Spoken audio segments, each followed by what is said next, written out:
The hooded woman whispered that Lady Juliana had been found.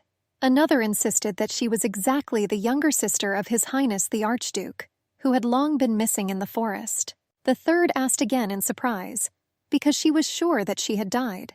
She was advised to speak more quietly and watch her language in any case, and the lady must have been happy, because she had been looking for her for so long. It was dead night outside.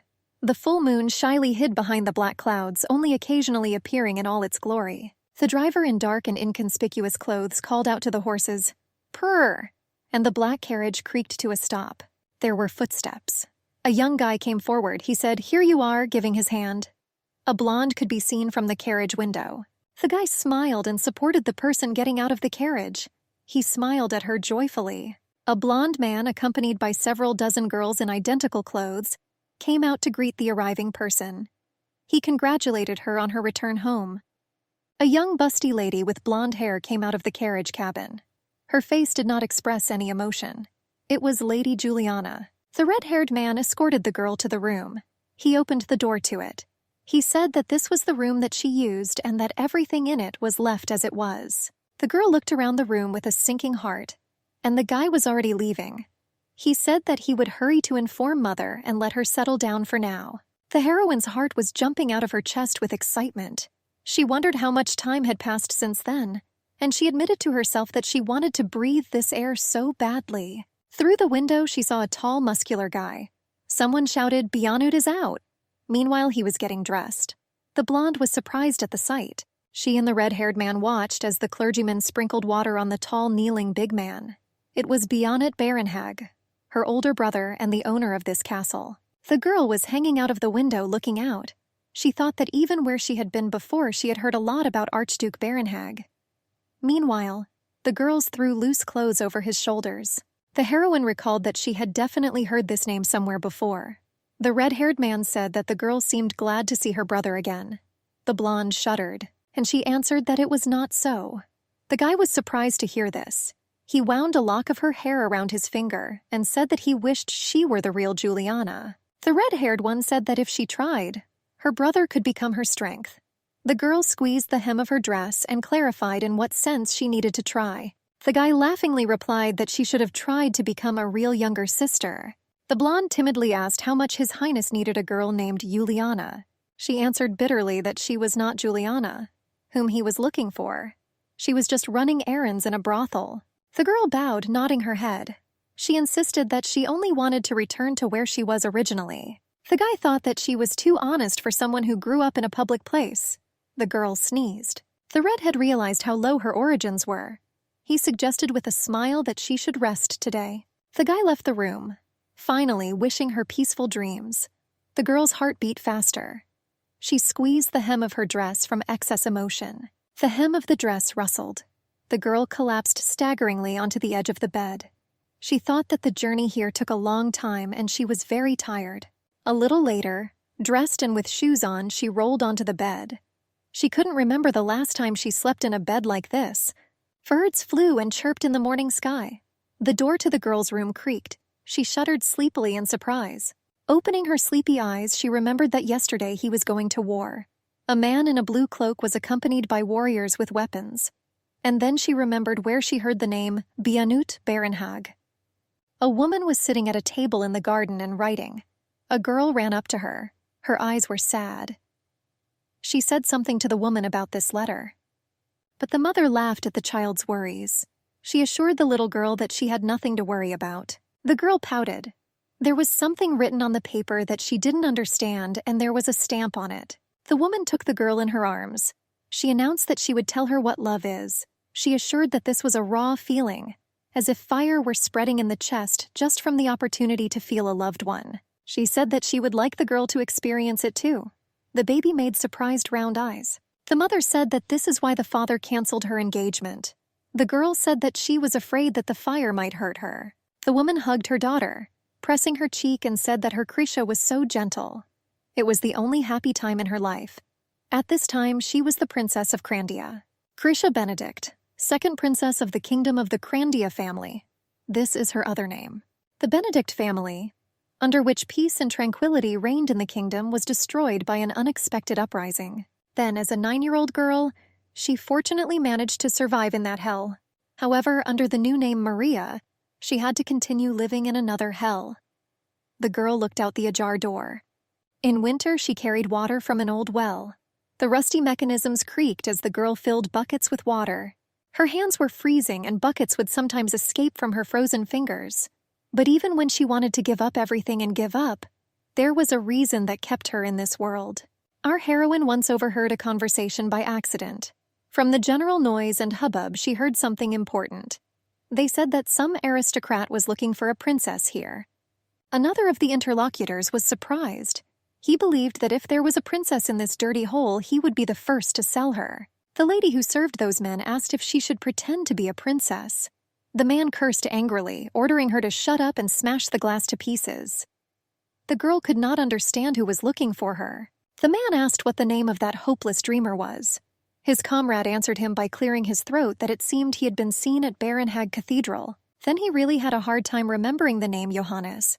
Our heroine did not remember this, but he could be a supporter of the Benedict family or a relative who survived the war. But it was just a rumor, which they quickly lost interest in and quickly forgot. But for the girl, he became the only hope. And this was also the reason to agree to Stefan's offer to leave with him. The birds chirped happily. The girl, having slept, got out of bed and went to the window. 2 cheerful and bright yellow-green creatures were jumping right next to the glass. The girl just noticed how beautiful it was here. At some point, a delicate, almost transparent insect landed on her finger.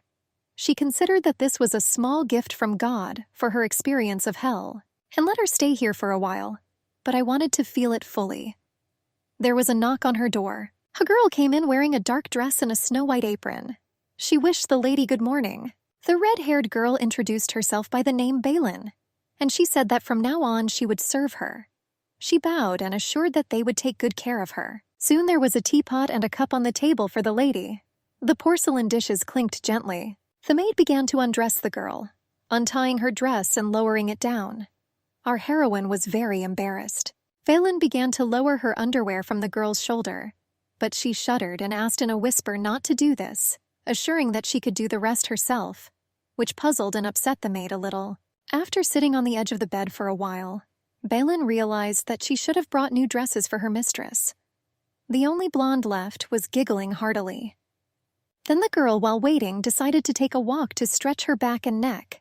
She went to the window and opened one of its doors. There was a knock on the door and she thought it was Balin who had returned. But it wasn't a maid who came in. The red-haired guy quickly entered and smiled contentedly.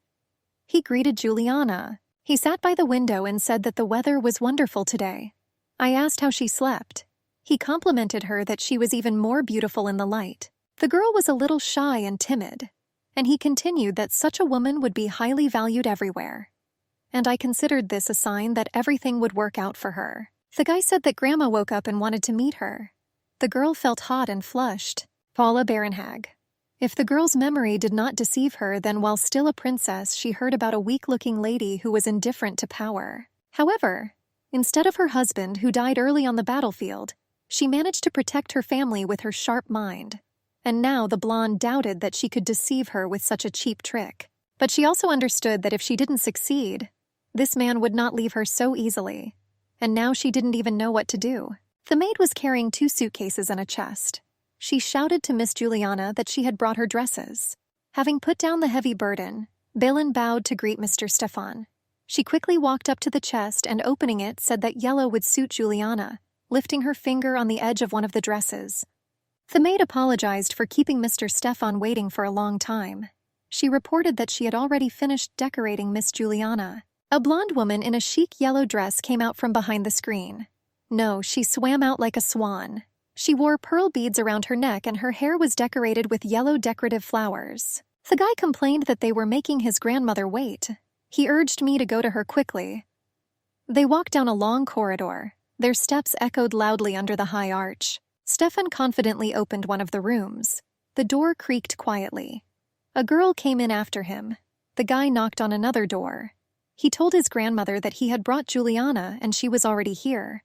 Our heroine sadly thought that she would die as soon as Juliana's grandmother realized that she was lying to her. But she understood that she would also die if everything did not go according to plan, and Stefan would get angry. She believed that it would be better if she ran away then. After all, escape was no longer possible now. The guy ordered her to come in. Our heroine's body began to tremble. Stefan asked her in a whisper to avoid any nonsense just in case. There was silence in the room. The woman was sitting in bed with pillows under her back. She was aged, thin, and sickly. The girl was struck by her appearance, but she soon got over her excitement and, bowing politely, wished her good morning. Stefan summed up that, as he said, he found Juliana. The lady sharply asked him where exactly he found her.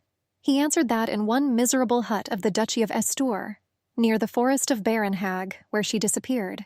The lady asked again. The guy continued to say that the old woman who lived there picked up Juliana and raised her until now. But unfortunately, 3 years ago, she died, and now the girl was on her own. The girl thought to herself that this was a blatant lie. And the meeting place and the person who sheltered her and the place where she lived, everything was fiction. The lady trembled a little. She clenched her clothes with her fingers, seeking support for her bony hand, and she addressed the girl by name. The girl heard a dry, dying voice that did not express anything. Grief after the loss of a loved one is the same for everyone, and it made a woman lose weight so much that she was stronger than many. Our heroine began to mumble something, but Stefan interrupted her. He assured the woman that unfortunately the girl fell from a cliff and lost her memories. So right now she couldn't remember anything. However, being in her native walls, her memory will gradually return to her, and he assured that he would be there to help her. The lady asked the guy to leave. He shuddered involuntarily, but then he controlled himself and bowed to the girl and asked her to talk to her grandmother. When Stefan left, the woman stood up to the bed. She asked the young lady to come closer to her and look into her eyes. She quickly approached. Paula observed the girl's timidity and shyness. She was also surprised by her performance. She was surprised that she was very similar to Juliana. The girl did not understand that if she was not Juliana, then how could she be like her? And she asked what it meant. The lady sat down and asked her to come even closer. The woman asked what the girl's favorite food was. The blonde hesitated. She thought that perhaps her grandmother remembers what food Juliana loved as a child, and she thought that even if disclosure endangers her life, she still didn't want to deceive her by damaging the memories of her granddaughter. The girl said that she liked fruit pie, and she actually liked this kind of baking since childhood.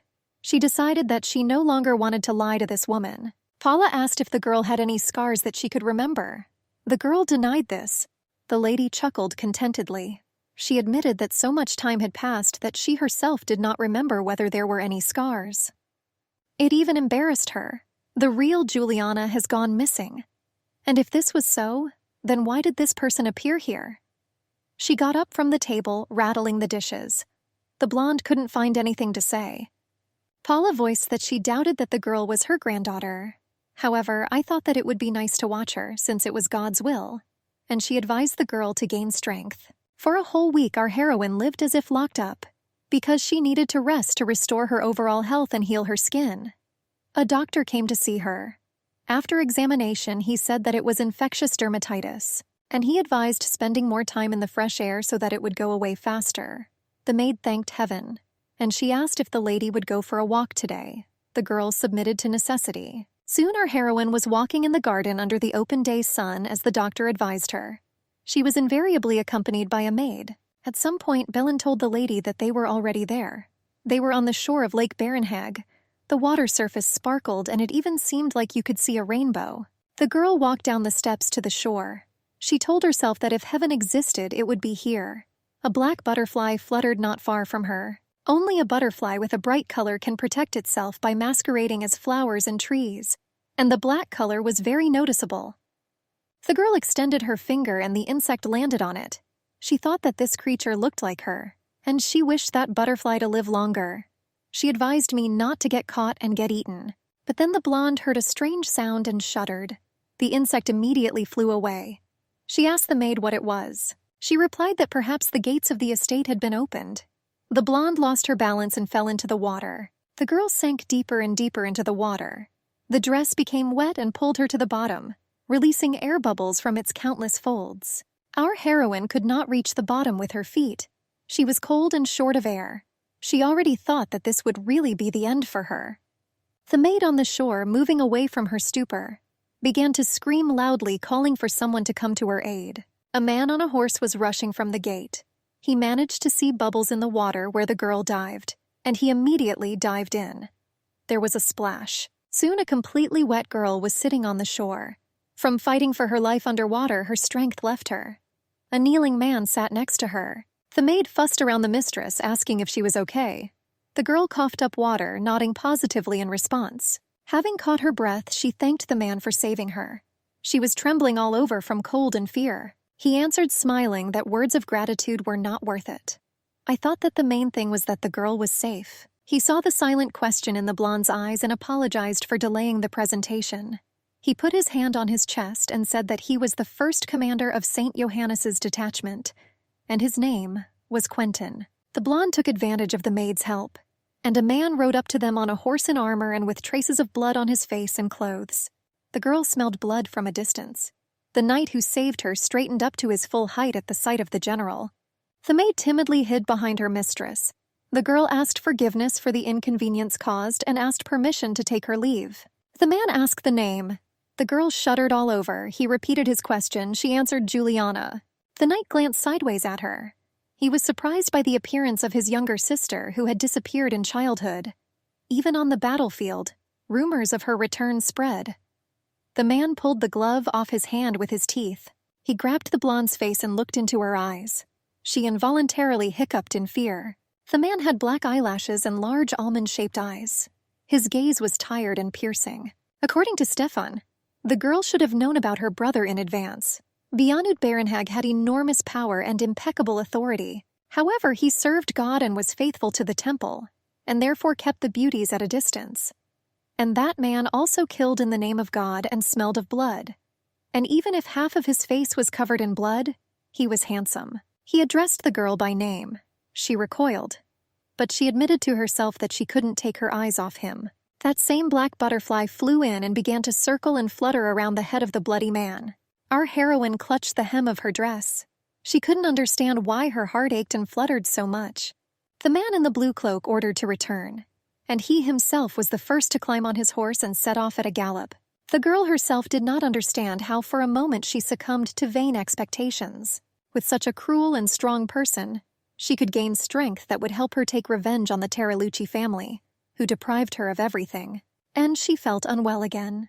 2 other maids ran up and began to fuss, asking how she was feeling. She assured them that everything was fine, and she announced her desire to return to her room. Soon the girl was already leaving along the garden path, led into the house by caring maids. The knight did not know whether it was worth talking about this, but he considered the girl truly beautiful, and he was sure that she would soon be inundated with marriage proposals. He said her eyes were red. The girl did not understand why he mentioned her eyes, and she cautiously suggested that the real Juliana might have had a different eye color. But the man said that her eyes were simply charming and grinned contentedly. The girl was on the bed. The maid was surprised that the mistress took a bath alone. She said that today was a hard day and her help would be useful. But the blonde thanked her and said that she was used to taking a bath herself, that it was more convenient for her. The maid asked if the lady was aware that Mr. Stefan would come today. She said that it seemed that there were some problems in his marquise, but he had to return soon, and there was not much time left. She hinted at the need for the lady to make a decision before arriving. Our heroine decided that then she needed to get dressed quickly. He will definitely come soon, spurred on by the news of the return of Archduke Barenhag to protect the false Juliana. Soon the blonde was dressed in a chic red dress and was waiting sitting on a luxurious soft chair. The door swung open. The red-haired guy joyfully greeted Juliana from the doorway. The maid congratulated Marquis Stefan on his successful and speedy return, making him a graceful curtsy. He asked the servant to leave them alone, following her with his eyes to the door. There was silence. The guy looked at the girl, which greatly embarrassed her. Finally, he broke the silence, saying that she had become prettier. She replied that this place was better than where she had been before. He replied that this undoubtedly pleased him. The blonde said that she had met with His Highness. The guy smiled and said that he had already heard this news. The girl sadly reported that it seemed to her that he was not particularly happy to see her. He insisted that dogs are always wary of strangers, and His Highness Bayanut was the most ferocious of dogs. Our heroine could not understand how Marquis Stefan could talk about Archduke Barenhag like that. She timidly reported that he paid attention to her eye color, and I wondered what color Juliana's eyes were. The red-haired man narrowed his eyes and glared at the girl. She trembled all over from his gaze. Stefan said quietly that in the dark her eyes seemed brown to him then. He himself was at a loss. He scratched the back of his head thinking. But then he said that it was not scary, and he promised the girl that everything would be okay. He said, as if to himself, that when Bionut was 3 years old, he grew up under the wing of an archbishop in another district. Then the brother was not so close to Juliana. After all, for him, Stefan, she was like a sister. He said that they would not doubt her if he vouched for her. But he also advised the girl to avoid Bionut. She didn't understand how realistic it was to avoid the owner of this place.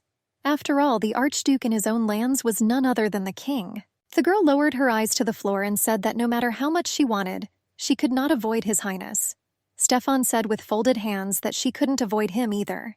Our heroine couldn't find anything to say to him. She knew Stefan was right, and if she ultimately abandoned the idea, he could kill her at any moment in a fit of rage. She understood that for aristocrats it was in the order of things to kill a maid who spilled tea on her mistress's favorite dress. And therefore, on the contrary, she should be grateful that Stefan has behaved with dignity so far.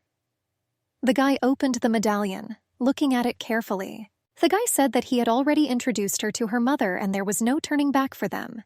That from now on she was Juliana, that she lived with an old woman in a hut in the middle of the Ortis forest. He said that he would like my mother to get better.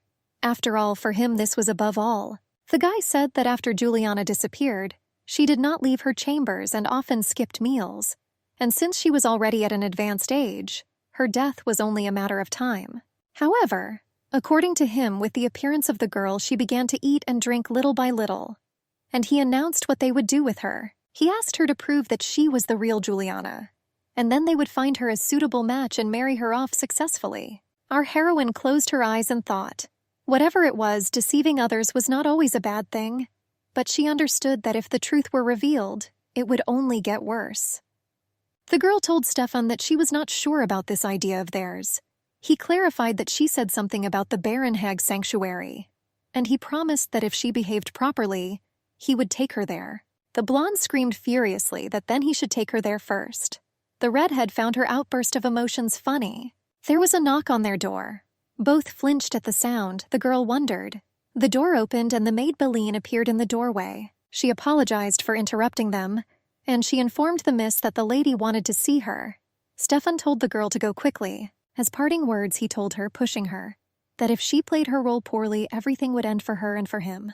Our heroine walked along the corridor, accompanied by a maid, gently clicking her heels. What bothered her was the way her grandmother looked at her the last time, and it seemed to her that she did not believe in the return of her granddaughter. Balin bowed to the lady, saying that she had brought the miss to her as she had ordered, and the blonde still wasn't sure that she was ready for a new meeting. The older lady was wearing a chic green dress. She allowed me to enter her. She said it was just time for tea, and she asked me to bring fruit pie for dessert. Soon, with the help of the servant, there were tea-drinking utensils on the small tea table. The white porcelain clinked gently. A raven was flying outside the window. Through the closed windows with bars, the girl saw several feathers falling from him. The lady was sipping a hot drink from a cup. She said that she had been in bed for 5 years, but the other day she had an unexpected desire to go outside. She said that judging by the girl's face, she understands what the conversation is about. After all, life in a forest hut was not easy. And smiling, she asked if she had already met Bionut. The girl confirmed her meeting with her brother. The lady asked the young lady whether her brother recognized her. She answered briefly, no.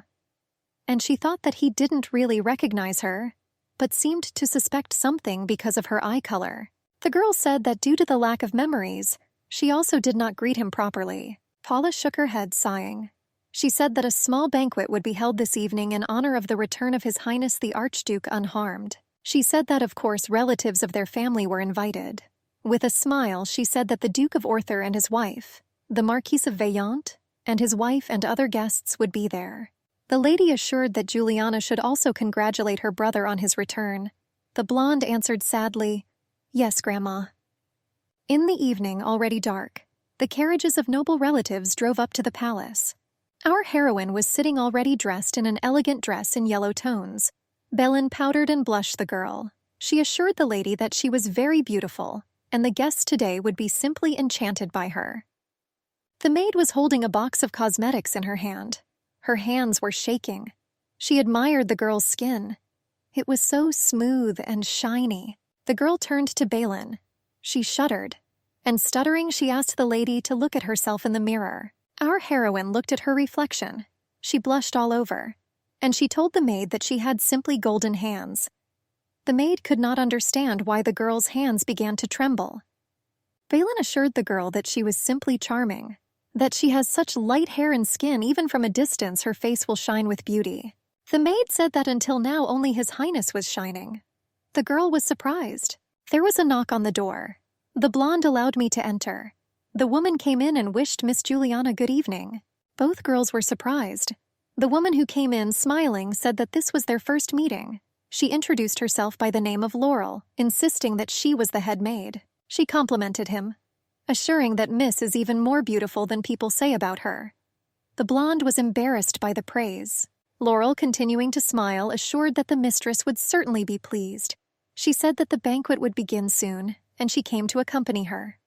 She called me to follow her. In the huge hall, 2 long tables stood against the walls. People chatted and laughed happily. The servants stood ready. The door creaked, and a gorgeous blonde in a luxurious dress but with a sad face appeared on the threshold. Her heart quickened its rhythm. All eyes were on her. Our heroine even staggered but controlled herself. Sweat began to drip from her from nervous tension. She curtsied deeply as a greeting, telling myself that I should rather sit in the corner. The Archerzog sat in the place of honor as the host of the banquet. He rested his head on his fist. His heart also suddenly trembled for something. The girl, staggering, told herself that she needed to go and not attract much attention to herself. And she couldn't understand why he was looking at her so intently. She assumed that the man was looking for other differences from Juliana, whom he at least somehow remembered from childhood. Suddenly, the Archduke addressed Juliana by name. She answered her brother's call. Her heart did a somersault and her whole body trembled, and she didn't wonder why he called her. The man imperiously and unequivocally pointed his finger at a place on the chair. He asked her to sit at the table next to him on his left hand. Soon the blonde timidly took the seat next to the Archduke. After a short time, Madame Paula came to the banquet hall. She was wearing a black and red dress, and her fair-haired head was decorated with a small hat. The guests began to greet Madame one by one. She assured that they were really looking forward to meeting her. They expressed joy at her arrival. The lady, smiling, authoritatively waved her hand at them as a sign of acceptance of their greeting. Paula announced the start of the reception. The guests applauded in unison. Our heroine tried to contain her excitement and involuntary convulsive sighs. She tried not to pay attention to Bionut, who was sitting next to her. Tat, in turn, did not particularly impose his company on her. Paula turned to His Highness with a smile. She raised her glass to him, winking slyly, saying that his safe return was happiness for everyone. The woman suggested that Bionita be told to raise a toast to everyone who came here for him.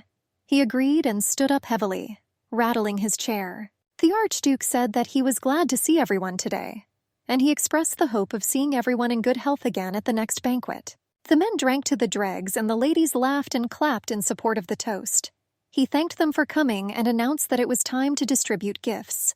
Stefan also took a sip from his glass of wine. A basket with a couple of puppies was placed on the carpet. It was said that a few days ago these puppies entered the royal palace, that this is a very rare breed, and there are almost no such ones abroad. They were reported to be excellent companions, and their high body temperature meant that they could be used to warm your hands in cold weather. The girl thought they were wonderful. Previously, she had only seen hunting ones. The Archduke was wondering what to do with this gift. Everyone was waiting for his decisive word. He reached into the basket and took one of the white lumps. The blonde awaited his actions with trepidation. Bionut approached her and handed her a snow-white puppy. The girl looked at him with wide eyes in surprise. The Archduke said that this animal suits her. The girl, stuttering a little, thanked him for the gift and compliment, hugging the puppy to her chest. Paula, smiling slyly, agreed with His Highness that the girl and the snow-white dog looked good together. Bionut told Miss that it was true, that this puppy suited her. I asked her to accept congratulations. The blonde was sitting with a snow-white animal in her arms. Balin let out screams of delight as she fussed around her and called the puppy cute. The girl felt the warmth of the small, fluffy body. The maid felt awkward. But I finally decided to ask if the lady had already come up with a name for the puppy. The animal whined softly. The blonde understood that this puppy was a gift for the real Juliana. She asked herself if she really could give him a name. Then she drove these thoughts away from herself. Having said that all this is nonsense and she was in no position to experience something like that. After all, she didn't even know how long she would last in this castle. And she began to think about what to call him. She lifted him under her paws and began to carefully observe, examining him. The animal yapped. The girl released the maid. She said that it was time to sleep and she could go and rest too. She bowed, wishing good night. Soon the door slammed behind her, and our heroine went and sat on the windowsill. Looking out into the night landscape, the night gust of wind blew her hair. At that moment she had an unbearable desire to sing. She closed her eyes and began. At night, when even the birds sleep, plant a seed in the cradle, and let it bloom in sweet praise. Having circled the moon, you will find eternal peace. She sang this lullaby when she was locked in the tower after the mutiny, for the father and his soldiers who died due to the betrayal of the Terralucci family. But then she saw a male figure below in the garden under the windows, and looking more closely, I recognized Benuta with her. Her heartbeat immediately increased. The girl slid from the windowsill down to the floor in the hope that she would not be noticed at the window. She covered her mouth with her hand, not knowing how long she had been watched from below from the yard. She asked herself if he had heard her sing, and she was embarrassed whether she had disturbed him too much. She began to carefully look out the window. The man below continued to stand. Our heroine slid to the floor and pressed herself against the wall. She wondered why he was here now. The girl sat hidden in the room, and the Archduke stood with his head raised and peering out the window. The blonde was trembling. She heard footsteps outside her window. When the sounds from outside stopped, she thought that the man had already left and sighed with relief. The girl went to bed. In her sleep, she twisted and muttered something quietly to herself, fiddling with the edge of the blanket. She dreamed of how she was a little girl sitting in a tower. Then she prayed, asking that the Pope's troops may win. There were only bare walls around her. But suddenly her skin began to change color. The girl looked at her leg. She told herself that he was here again. This wolf cub always came at dawn. The girl sat down and began to sing a song. It seemed as if the melody was pouring straight from her heart. The animal looked at her with blue eyes. And then he turned into a beautiful blue-eyed boy. Morning has already arrived over the castle. The birds chirped happily, welcoming the new day. Meanwhile, the maid helped put on the girl's dress. She was just lacing it up at the back. The fidgeting of the hem attracted the puppy, and he cheerfully attacked and barked at its rustling hem. Both girls admired the cute animal. The maid asked Miss what he could be called. The white and very fluffy little animal was simply adorable, and his black eyes looked like buttons, and that made him seem almost like a toy. Just like yesterday, the girl did not want to give the animal a name, and yet it was necessary to name him something in order to teach him to respond over time. The baby was sitting in her arms. "Tia," she said to the puppy. The servant asked again, and the girl explained to her that in translation this name meant soft and fragile, because she was still a small puppy. Phelan quietly told Miss that she had changed a lot. She saw how she became more relaxed and sometimes even smiled. The blonde was stroking the puppy's back. She asked what the maid was talking about, not understanding what she was hinting at. Phelan asked to forgive her for her bad manners, regretting that she allowed herself to say something stupid. She bent down to pick up a fallen bow from the floor. The mistress saw this awkward movement of the maid, and her heart began to beat faster. Phelan told her that the head maid would come soon, and she assured that since Juliana was gradually getting better. Then Madame asked to officially show her the entire castle. Soon the door creaked and Laurel appeared on the threshold. She smiled and expressed the hope that the lady slept well. She assured me that today she was just as beautiful. The girl wished good morning to the head maid. She said that today she would show her the castle, and starting tomorrow, homeschooling will begin for her. Loria announced that the girl will study culture, etiquette, religion lessons, and much more. She was sure that she would definitely like it all. And she offered to start. Under the arch of the castle, the clicking of women's heels could be heard. Our heroine, accompanied by the head maid, walked up the steps. The hems of the dresses trailed along the blue carpet. Laurel led the mistress to one of the paintings on the wall. He reported that it was the previous Archduke, Waldemar Barenhag. The man in the image was handsome and arrogant. The maid continued to give the tour. She said that there was a portrait of the current Archduke hanging nearby. The blonde looked at the framed images of people with interest, finding similarities in them. Laurel said there were busts of the Barenhag family on the first floor of the outbuilding, and the place next to His Highness is now free.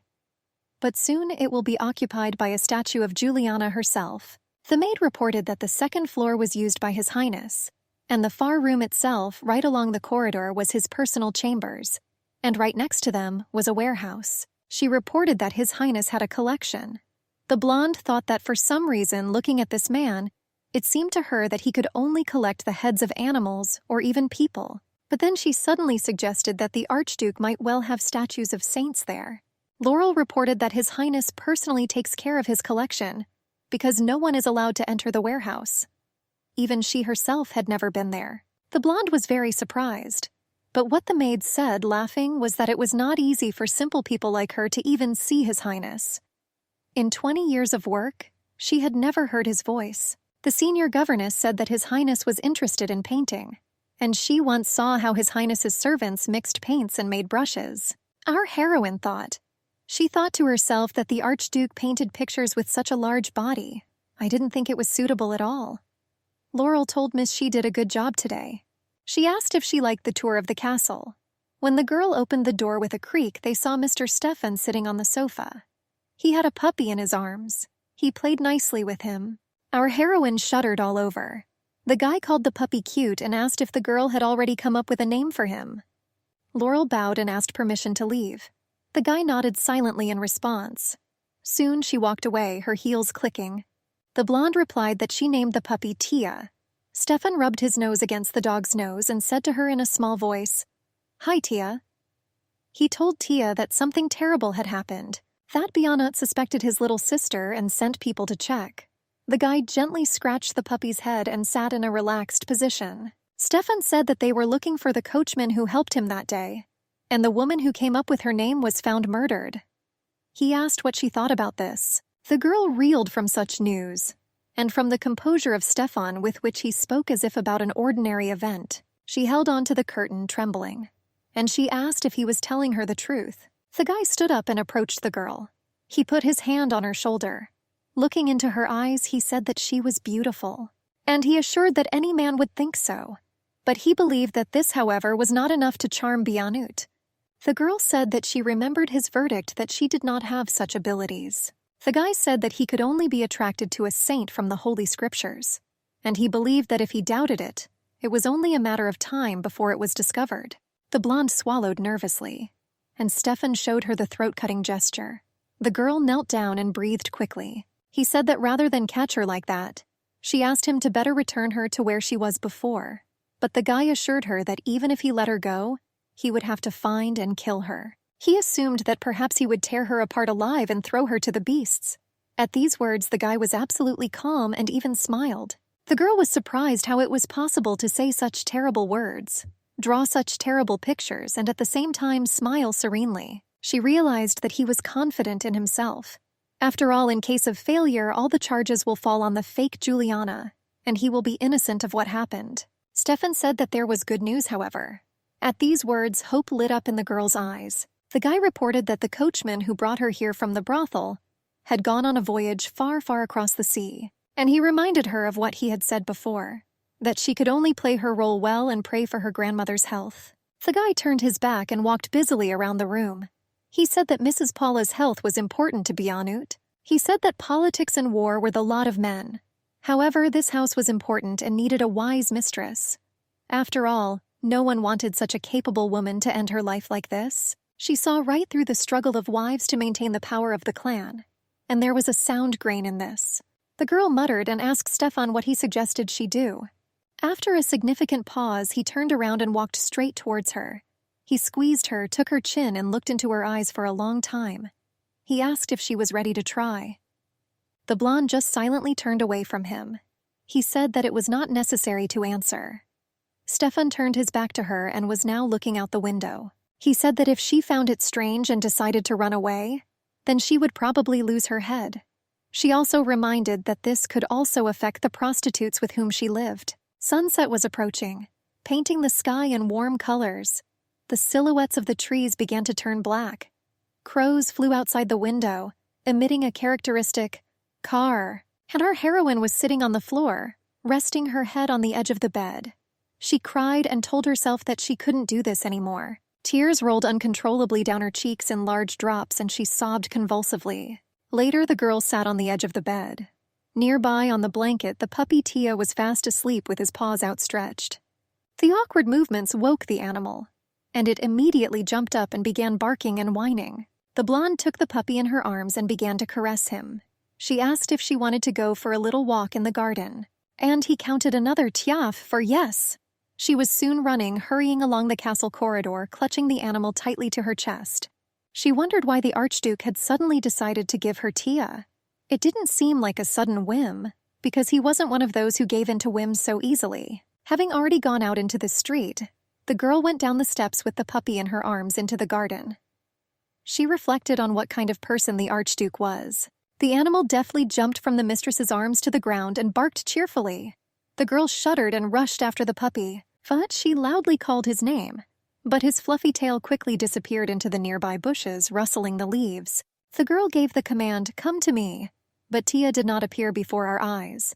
The puppy's owner looked around in the hope that the animal was about to show up. The blonde was upset and wondering what she should do. After all, it could soon get completely dark and she would lose her Tia here. Suddenly she heard a rustling sound and perked up with the hope that it was her puppy. And she began to peer even more carefully in the direction where the rustling was heard. The Archduke was sitting lounging on a carved bench. He crossed his legs, enthusiastically reading a book with a red cover. Seeing the girl, the Archduke's servant greeted her, surprised by her sudden appearance and bowing slightly to her. And she looked completely confused. The guy was glad that she also went for a walk, and in his hands he held a white puppy. The girl hurriedly went to him to pick up the animal. The servant insisted that the puppy appeared out of nowhere. He sat Tia down on the path and invited her to go to her owner. The girl made a graceful curtsy, bowing. She asked the Archduke for forgiveness for daring to interfere with his rest. Fanut was silent. The blonde muttered sadly that it was boring to sit in the room. The puppy tugged at the Archduke's boot. There was the sound of a clasp clanking. Bionnet slammed the book he had just been reading enthusiastically. He briefly said, "Hello." The blonde flinched in surprise. She answered him, "Hello, brother." This was the first time the Archduke addressed a girl so informally, and Stefan told her that Bionnet doubted her. The wind blew her hair and the hem of her dress. He saw open, non-healing ulcers on the skin of her legs, and he asked her to come closer. The girl shrank from the cold. She began fiddling with her hands nervously. The Archduke motioned her to a place next to her on the bench. She sat down quietly and obediently. Behanot opened the book again and continued reading it in complete silence. The red-haired servant told Miss that it had become quite cool outside in the evening, and he asked if she was cold. She noted to herself that it was really cold, but she feels warm with the puppy given by His Highness. Meanwhile, the animal barked fervently at the careless butterfly. The guy noticed that the girl couldn't take her eyes off the butterfly last time either, and he was surprised that she liked them so much. She remembered the incident on the lake and briefly answered him, yes. This was not surprising to him. After all, the girl was the sister of the Archduke, and His Highness also loved butterflies. The girl's gaze slid over the silhouette of Bionnet, who was already engrossed in a book. A butterfly sat on his shoulder and another fluttered nearby.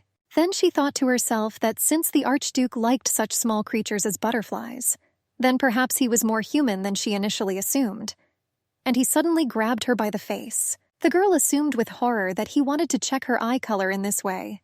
At that moment she wanted to run away even if she had to break free. But I didn't know what would happen if she suddenly took off. She thought that it would be nice if she had eyes the color of Juliana. Meanwhile, the Archduke was looking closely at her face. When he let go of her chin, he said that her eyes were a very beautiful color. The servant laughingly assured that he thought so too, that her eyes were beautiful like precious stones. Ferhanut supported the remark, and he said that it was so true that he just wanted to collect them. But his grin gave the girl goosebumps. The frightened young lady presented the Archduke's chest of jewelry, and in the midst of a scattering of stones and pearls, 2 human eyes. This fantasy made her even more scared. She swallowed with difficulty the lump that had risen in her throat. But Behanut had already lost interest in it and continued to spend time reading the book. Without taking his eyes off the pages, he said that he heard her sing a song yesterday. The blonde was mentally surprised that he heard the Grandian lullaby that she sang yesterday. On the path, a puppy was barking merrily, and then he started running to catch up with the butterfly. The puppy's barking scared away the fragile insect, and it quickly flew away to the cotton flowers that grew nearby. The girl said that it was time for her and Tia to go back, and she asked His Highness for forgiveness for the inconvenience. The blonde deftly picked up the restless puppy in her arms and walked away from the garden, rustling the hem of her dress along the path. The Archduke looked after her for a long time, interrupting his reading of his book.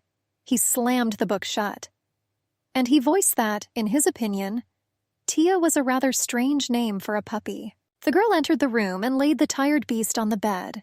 He immediately fell asleep sweetly, and the girl was thinking, suddenly remembering those flowers in the garden.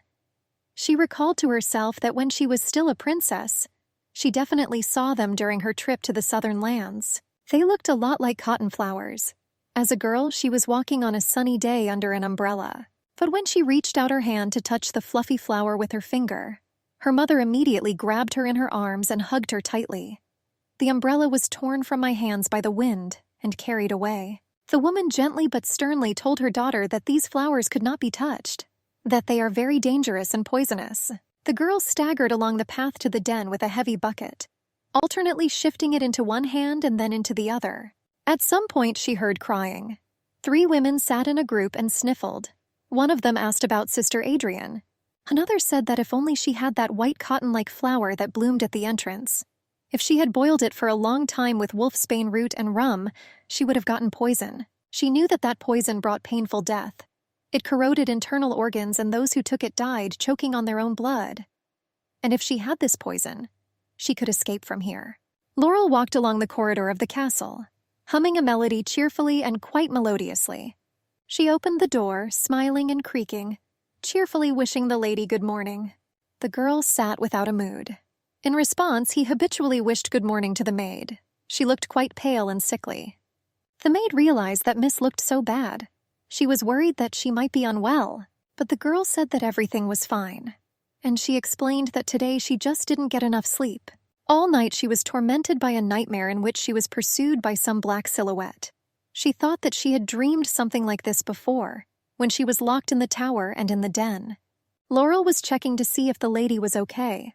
After all, her classes started today, but she believed that if she felt bad, then she could reschedule them until tomorrow. The girl thought about her classes.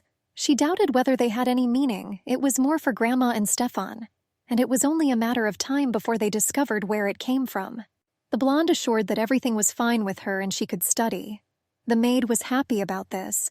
She also conveyed the words of Mrs. Paula that she was offering to have breakfast with her. A noble lady asked the girl how she liked the food on the table. She modestly replied that everything was delicious. The maid told Mrs. Paula that she had brought the pie on her orders. The fresh pastries looked very appetizing. The golden brown crust and braided top made it look simply divine.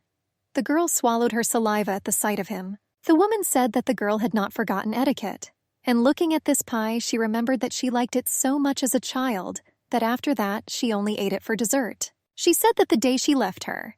Then she invited the duchesses to the entrance to the forest of Manhwa-Hub for a hunt. The ladies chatted happily. They laughed and laughed heartily at each other's jokes and barbs. The event was a networking event, and the main prize was a foal. At that time, Paula clearly felt how she was aging day by day. Therefore, the woman wanted to show them that she was still in good health. And I wanted it to always be like this. She took the crossbow with a skillful hand and pulled its mechanism. Everything worked out for her, and a characteristic click was heard.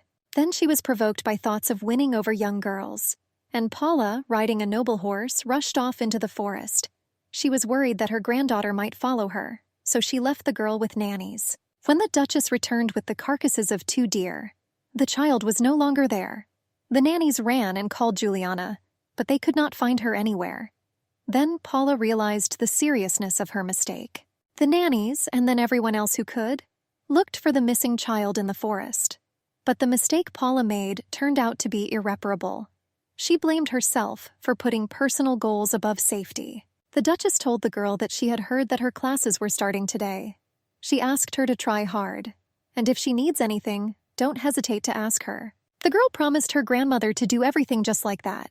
She also praised the pie, and she shared her impressions, as if it was the first time she had eaten something so delicious. She insisted that she would like to make one request to her grandmother, and she voiced that she would really like to see the Manhwa-Hub sanctuary, that she had heard rumors that it was beautiful there, like heaven. Our heroine wanted to meet Johannes before she was discovered. After all, it didn't look like Stefan was going to take her there as he had previously promised. She also doubted whether her grandmother would agree to this. Paula said that it was apparently God's will that she was found only now, and she agreed to go there with her granddaughter. The girl noticeably cheered up and thanked her grandmother. But then there was a knock on their door. The door swung open. The guy asked for forgiveness and introduced himself that it was him, Stefan. He quickly walked up to Paula, and apologizing for interrupting their tea party, he reported that the teacher was already waiting for Juliana. The woman reproached herself for delaying the child, who already had a lot to do today. Stefan glanced sideways at the girl, and she quickly sank. She quietly said to her grandmother that she had a good time with her and was grateful to her for that. Soon the guy walked in front and the girl trotted behind him. She saw those white cotton flowers blooming even in the courtyard. Stefan told her over his shoulder that she was doing pretty well. The girl asked her to forgive her. She bent down and began to pick flowers. Then she handed the twig to the guy. These flowers could give her her desire, her freedom. Events take us a few weeks later. The girl's legs were bare to the knees and lay on a soft ottoman. The maid said that the mistress's hair became so smooth and shiny. Philin was combing the girl's blonde hair, and she sat sad. The maid asked if the lessons were difficult. The girl shook her head. She said that for her, writing and etiquette were quite acceptable, but the waltz was the worst. When our heroine first met her grandmother, even walking around the room was difficult for the woman. But now her health has improved significantly, and recently they began to walk together in the garden. The girl noticed that her maid Balin also began to smile more often. She, all beaming, told her mistress that she was constantly training, and so her abilities improved noticeably. The maid asked how their walk went yesterday, and have they already gone to the Manhwa-Hub sanctuary? Yesterday, Juliana and her grandmother went out just to meet the sculptor. Then Paula told the girl that among her acquaintances there was a priest whom she had not seen for a very long time. And while she was chatting with him, she suggested that her granddaughter take a walk around the square nearby. And then the girl went about her business. She began to ask about the person she was interested in, Johannes. The seller of one of the shops said that he had never heard of this before, and he reported that his cousin had a shop. He could contact him and ask him about this. The girl thanked the man. So she ended up learning nothing about Johannes, and now she was telling her maid about her impressions. She said that it was beautiful there and that it was worth going there again sometime. Phelan asked if they were able to meet the sculptor. She said that there were rumors that he was a real handsome man. The girl thought about the sculptor. She definitely didn't remember his face. After all, while working, she tried to cope with her disappointment. And somehow she didn't notice whether that man was handsome. Sitting on the bed, she thought that she had no other way to find Johannes, and she replied that it seemed the sculptor was handsome. Phelan was happy to hear such words from her mistress. She assumed that compared to His Highness, perhaps other men were not handsome enough for the lady. Our heroine noticed that the servants in the corridor were whispering again. Ever since she had been in this castle, she had noticed something, that all conversation somehow came down to the Archduke. There was no doubt that the words about his enormous strength and abilities were well-founded. And Balin also told the lady all the news about Beanut, that he had just returned to the castle. According to her, the Archduke stayed for a week in the royal palace of Nordbalch, but now His Highness has returned. The girl sadly thought to herself that only thanks to the absence of Beanut in the castle she was able to catch her breath at least a little. Feline said that it looks like His Highness is finally getting married. This news greatly surprised the blonde, and the maid continued to chirp. She claimed that she heard the locals talking, and it looked as if His Majesty was thinking of facilitating his marriage with the eldest princess of the Kingdom of Brint. And she admitted that everyone was very worried that His Highness had not yet been interested in the ladies. He continued to fight, but he had no heir. This was very disturbing.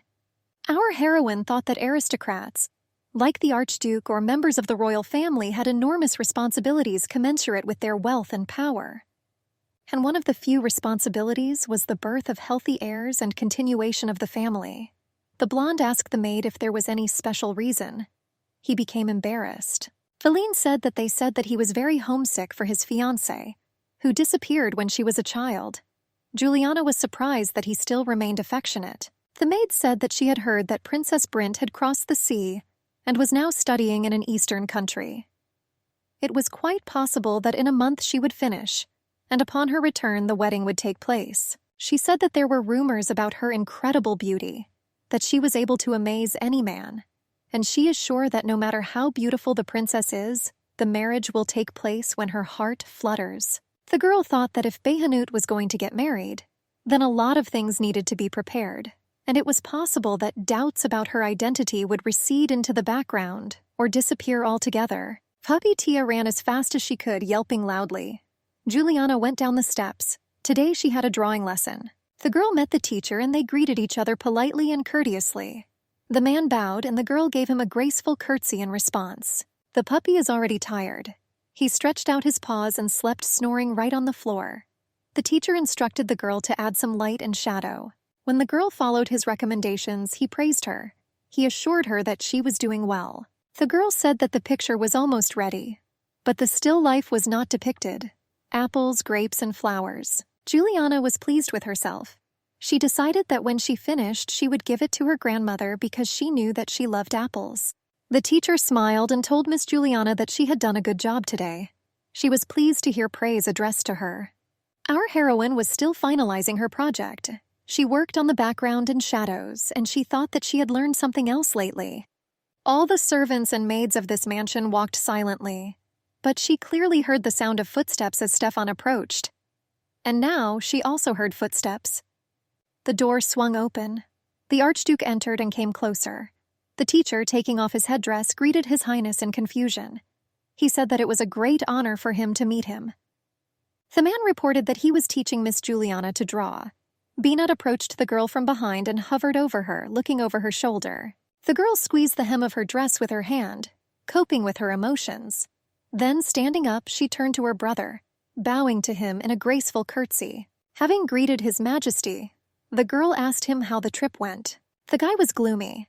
He was surprised that the girl was still here. He assumed one of two things. Either she was fearless or real.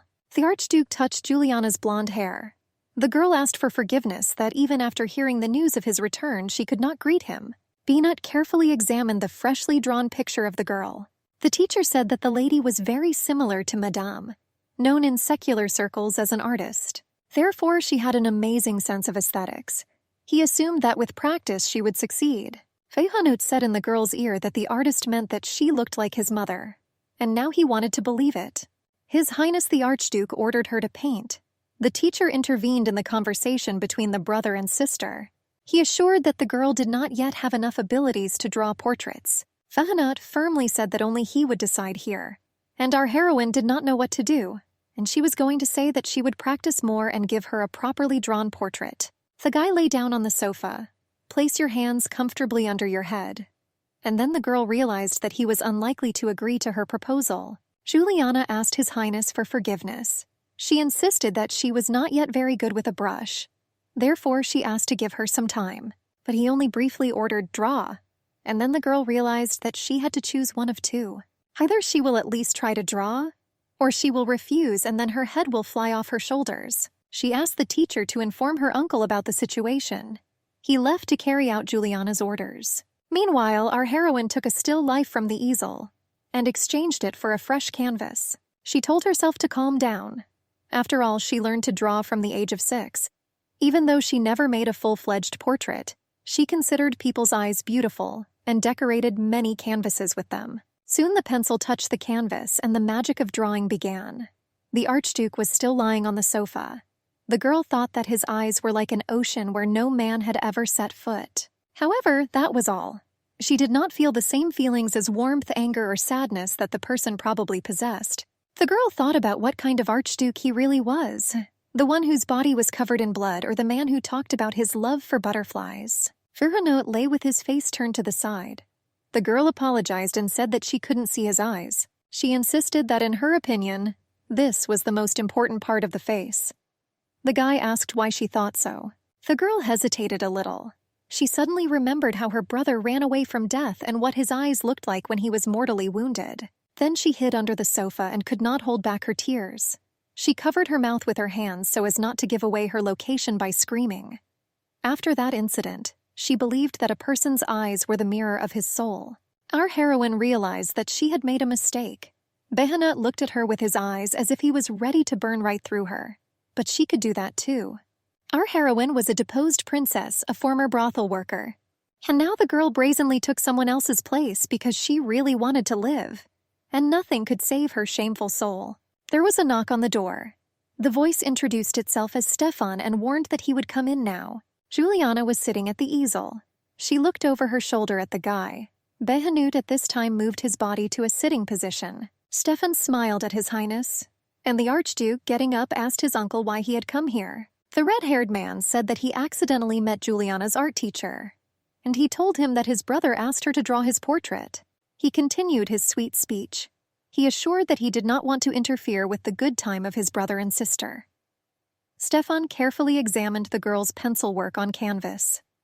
Juliana was alarmed and did not know what to do now. After all, while drawing, her hands trembled and her head did not work at all. And that's why she was not ready to show this horror on canvas instead of a portrait. Stefan put his hand on the girl's shoulder. He said that he did not know whether Behnut was aware. He informed him that Juliana was now in search of an activity for which she had a predisposition. He said that it had only been a month since her return, so her abilities might still be lacking. Stefan said that His Majesty might be bitter about Juliana's inexperience, and he offered to evaluate her painting in its finished form. But Behnut had already taken the canvas in his hands and turned it towards his face. His expression slowly changed. The girl waited with fear for criticism. The guy said that she was also there in the picture. This left her completely confused. Behnut showed the girl a drawn highlight of yellow in the pupil of an eye in the portrait. Juliana timidly said that she did it unintentionally, explaining that she was so focused while drawing that she conveyed everything she saw without giving it any meaning. Stefan, smiling cheerfully, said that it turned out to be a very unusual portrait. He said that His Highness looked at his younger sister with such a warm gaze. He asked to forgive him, but until now he was depicted in portraits as a stern and cold-blooded ruler. Behnut abruptly and coldly told his uncle that he was very much like his father. Stefan was upset by this and hung his head. The servant who came to them asked forgiveness from His Highness for disturbing him. He said that the gentleman would most likely have to go to the port. Behnut glanced briefly at his uncle, and he was in a hurry to take the girl out of the chambers, and soon they were walking along the corridor. Stefan asked the girl from now on to try to avoid her brother by any means necessary to avoid a repetition of today's incident. She wondered to herself if he was asking too much of her. It seemed like they were in a brothel. There were no other thoughts in her head other than getting out of this mansion as quickly as possible. The guy spoke, looking over his shoulder. It would be nice if she realized the seriousness of the situation and did the right thing. And he believed that she should thank him for getting her out of that dirty den. The girl looked at the floor. The maids were cleaning. Juliana entered. She saw her maid Belen and was very happy with her. Juliana praised the girl that she was in a good mood, and the maid assured that she was very glad to see her mistress. And she asked how successful her meal with Madame Paula was. The blonde answered briefly, "Yes." She noticed a new hairpin on the maid's head and asked when she bought the new thing. Belen answered, smiling, that not long ago Mr. Quentin gave a gift to each of the maids of the mansion, that he said that he met merchants when he went to the port with His Highness. Juliana thought that Quentin must have been a very kind man to give the maids gifts. Belen said that he also told the maids that His Highness had acquired an incredibly expensive thing. And these were earrings with a ruby scarlet like dove's blood. It was said that this gem glowed red like the eyes of a witch. The girl thought that all those words sounded ominous, and Belen said that there is a legend that the once immortal phoenix was reincarnated into a ruby because he was tired of eternal life. Therefore, they said that the owner of a ruby can avoid death. The maid said that the price of the stone was very high, and I assumed that it could be because of that legend. The cost was as much as 20 gold pieces.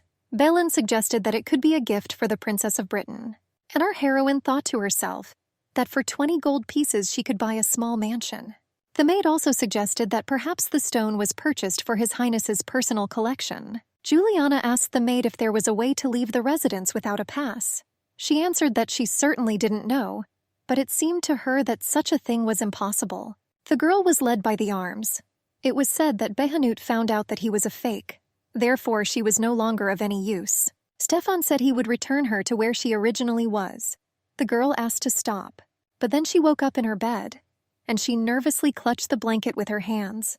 Her face was red and her gaze was frightened. In the morning, when the maid saw the mistress, she was horrified by her rumpled and painful appearance. She asked if she was okay. As Stefan continued to treat the girl in this way, she began to have strange dreams. But the maid thought that perhaps it was so difficult for the mistress because of her very busy schedule. Our heroine was thinking about what would be the best answer for her. After all, she could not say how mentally ill she felt at the thought that the truth about her origin might be revealed. Fillion assured that it seemed to her as if His Excellency the Marquis wanted her to make her debut in secular society, and the maids are also concerned that the girl was too busy. Our heroine was surprised, to which the maid said that it was because her marriageable age had already approached. It was known that in secular society the life of a noble lady began with her debut, and a woman could look for benefits among various families, and the debut was her only opportunity to find a mate. And she understood that it was all Stefan's doing. But I didn't understand why he suddenly decided to introduce the impostor to secular society. After all, the more power his false niece gained, the less advantageous his position became. The maid clenched her fists and became tense. Juliana remembered that on the day of their first meeting, for some reason she was also trembling violently, especially her hands. The girl thanked the maid for her care but insisted that she was forced to refuse. After all, it could have affected her too. Villain said with emotion, "Oh, madam," clasping her hands, and was simply delighted, and she said that they were so grateful to her for her changes. The blonde was surprised what changes the maid was talking about, and she immediately stopped short and began to ask for forgiveness. She insisted that she had made a mistake by accident. Juliana said that she had nothing to apologize for, but I asked her to tell me what changes had happened to her. The maid began to tremble all over, clenching her hands into fists. The girl thought that she had just asked a question, but she had not already had such a reaction, and she couldn't understand why she was so afraid. The blonde asked herself what kind of child Juliana was before she disappeared. She took the maid by the hands and asked why she was so afraid. She insisted that she didn't remember anything at all from her childhood.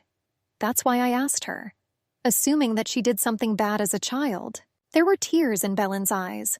She covered her face and began to cry, assuring the lady that she had made a slip without realizing it.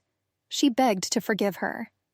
The mistress told her that everything was okay, calming her down. Juliana said that it would be much better if she told her about what she was like before. What she thought anyway was the reason for her fear. And then Dam told me that as a child Juliana liked to hunt animals, and often her childish face was stained with their blood. For one day a girl found a bitch's litter and beat her puppies to death with a club. Philin said that it was just a rumor, but they said that the girl pushed the maid into the well where she subsequently died. The maids thought that the girl had lost her mother early due to pneumonia, and that's why I felt lost. And Juliana, as a child, mistakenly started a fire in the barn. For this reason, the 5 butlers who were sleeping inside died in the fire. Phelan said that, of course, all the maids believed that these were just accidents. The lady thought that everything turned out to be much more serious than she thought, and she didn't want to believe it. But remembering Baleen on the day of their first meeting or looking at the people of the residence, she had no choice. Juliana now understood why the Archduke gave the puppy, desired by absolutely all aristocrats, to her. It turned out that in this way he wanted to test her. Will her sister returning after her disappearance harm Tia? The girl looked at the serenely sleeping animal. The thought crept into her mind that it might be worth harming Tia and imitating Juliana's behavior in order to dispel the Archduke's doubts. Our heroine went down to the gallery. Just like Bellin said, it was a really calm and quiet place. The girl wanted to pretend to be Juliana, but could not harm the puppy. She sat Tia, to whom she had already become attached, on a softly upholstered bench, and she promised her that from now on there would be no killings, even accidental ones. The maid, bowing, told the mistress that she had said too much and now regrets and apologizes. The blonde said that nothing bad happened. She just had more thoughts. And then Balin suggested taking the lady to a quiet place where she could think calmly. She hoped it would also help change her mood. And now our heroine walked along the plaster statues of the Byronhag family. She had heard that there were plaster statues of his father, the previous Archduke, and his grandmother. The girl asked herself how soon her statue would appear here. She looked with interest at the plaster sculptures and the paintings behind them on the wall. Our heroine noticed to herself that it was, however, very spacious here, and she had the feeling that if she hid well here, she could avoid being seen for a couple of days. She kept walking and looking at the figures, images, frescoes on the ceiling, and at some point she realized that she had not felt such peace for a long time. At that moment she wanted to sing. At night, when even the birds sleep, I nurture the seeds in your cradle so that they bloom with sweet praise. Walking through paradise, rest peacefully in eternity. Even if you can't hear my song, you always live in my heart. The song stopped when Behanut suddenly appeared from behind one of the statues. The girl recoiled in surprise. The guy said he thought it was her. The blonde was outraged. He thought that she had come here or that she was singing a lullaby. The Archduke asked her to sing again what she had sung before. The girl was surprised that he knew this song, but it was transmitted orally only in Grandia, and she wondered if the Archduke knew that Grandia was her homeland. She wanted to ask him about it now, seeing his interest in the lullaby.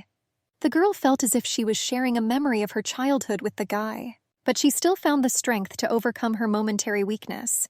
And turning away pouting, she said that she didn't understand what they were talking about. The Archduke looked at the girl in such a way that she felt as if he was trying to burn a hole in her. The next day, our heroine, as usual, ate with her grandmother and studied. Everything was as usual, and the last day passed without a trace. The girl tried to understand for herself why Benedict the Archduke was so interested in that lullaby. That family had no enemies. But his reaction yesterday indicated that he had already heard that song somewhere. Phelan asked if the lady slept well. The girl wished the maid good morning and smiled. There was a knock on the door. The girl allowed me to enter. The man who entered wished good morning to the lady. He introduced himself by the name of Bram and explained that he was the steward of His Highness the Archduke. Phelan asked the man what business he came for, and the fake Juliana was wondering why the manager had come here now. The servant said that His Highness had offered to have breakfast with him. Balin asked for forgiveness, assuring that, contrary to all wishes, her mistress was unwell today.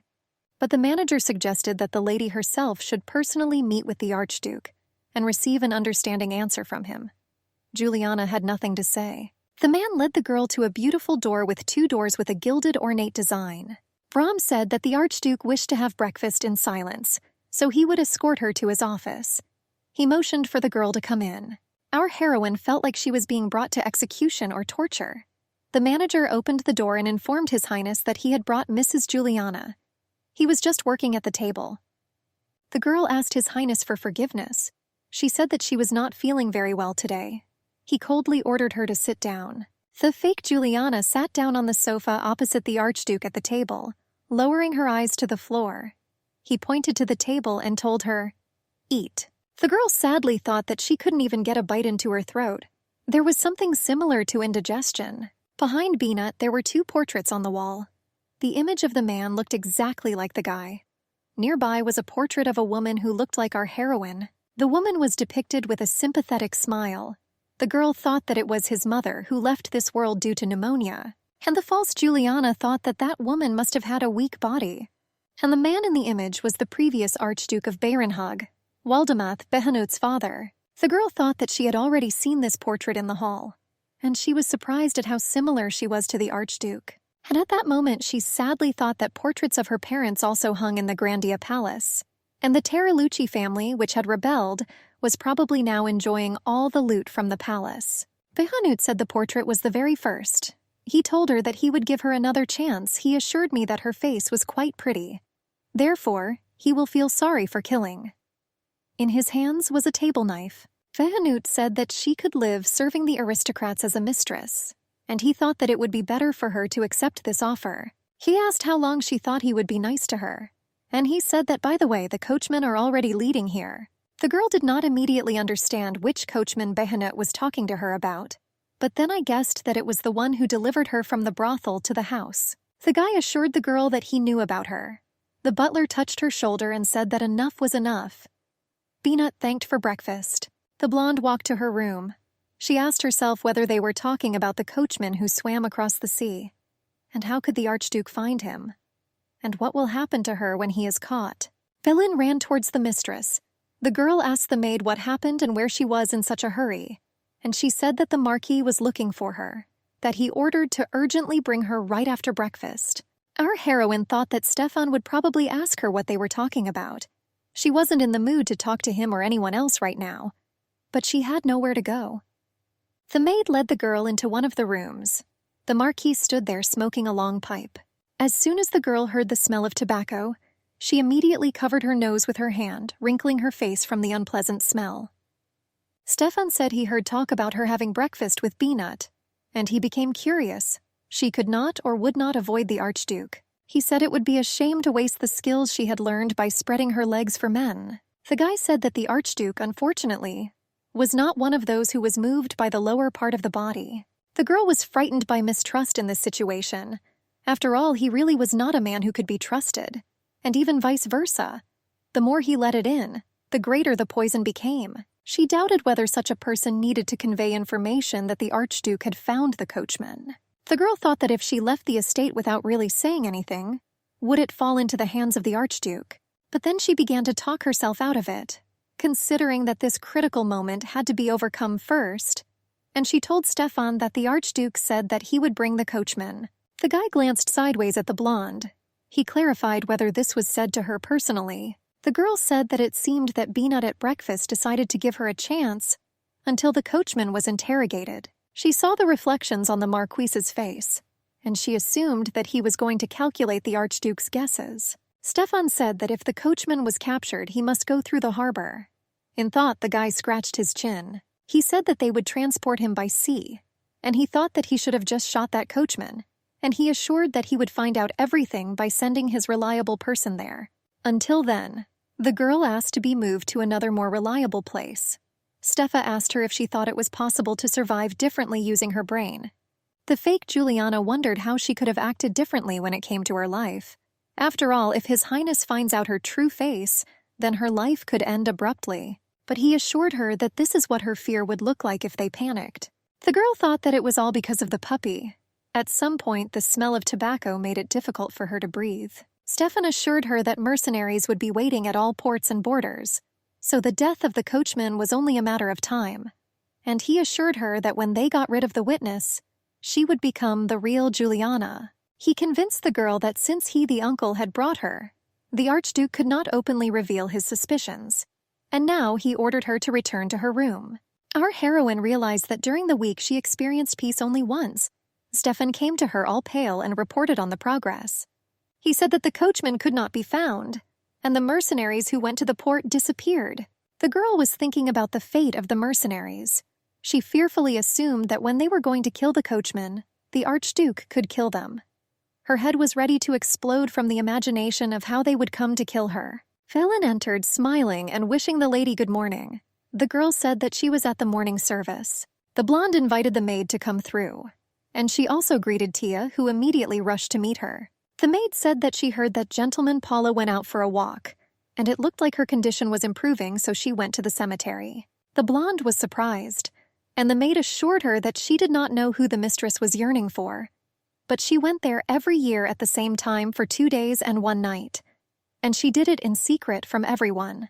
Phelan assumed that she wanted to be in peace and therefore asked not to disturb her. The maid said that it was time for teaching, and she offered to escort the young mistress. The teacher of the service suggested that the girl take a break for a while. The blonde just sighed in response. Then the Archduke appeared, and our heroine wondered why he was here, and did you know that she would be here? Beanut approached the impostor with a confident and quick step. His face was gloomy. But then a male voice greeted His Excellency. The girl was alarmed that she had been discovered. Stefan told her that it was not his fault but her own fault. It turned out that a trap had been set. The guy said that initially Behanut could not find the coachman, and instead, the mercenary sent by Stefan found out everything. Namely, that he was very seriously interested in her true face. And he wondered why the Archduke used such methods without trying to find out from her personally. Stefan admitted that the Archduke had become more patient with the scent of a real woman, a prostitute from a brothel. The servant Quentin said that His Highness the Archduke called them both together. Quentin had such a tender look at that moment.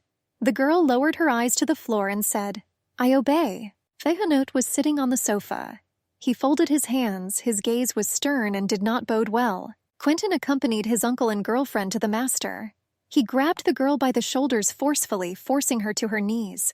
Her hands were on the floor and her hair was falling out in strands. She had the feeling that everything was returning to its place. Men could watch her closely, while she only looked at the dirty floor. Beanut asked if she wanted to say something. Stefan raised his voice.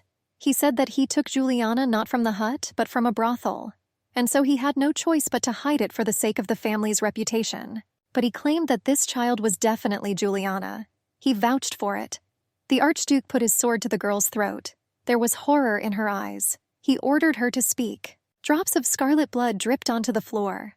The girl was silent and tears flowed down her face. Beanut asked that if she is not Juliana, then who is she? But Stefan intervened. He said that anyone would cry and say anything if you put a sword to their throat. The redhead said that he didn't really want to do it. He only found out about 2 weeks ago that she was not Juliana.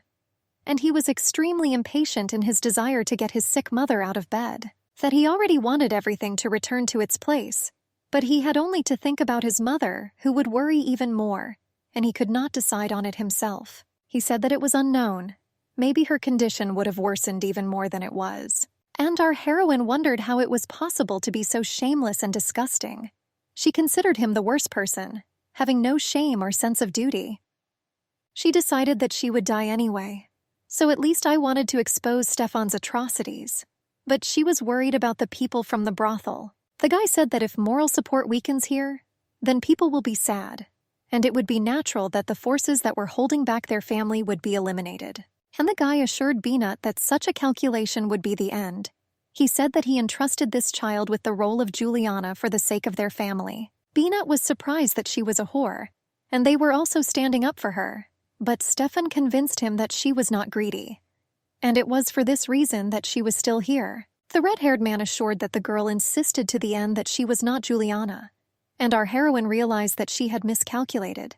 And if she had been more greedy, she would have been kicked out before she was exposed. And Stefan insisted that they had better take good care of her, and then marry her to someone from the royal family. And if she suddenly becomes impudent or greedy, they can kill her at any moment. Feyenoord said that the girl turned out to be smarter than he thought, and he ordered that she should no longer come into his sight. He said that the questions were over. The girl thought that it was a miracle that she remained alive, and the Archduke ordered her to stay. Quentin took Stefan by the shoulder and asked the gentleman to go with him.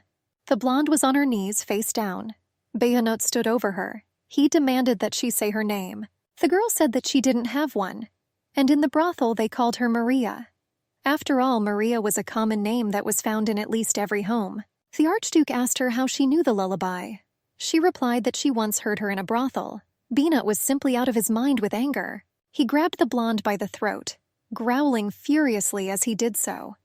The thought that this song was sung by whores infuriated him.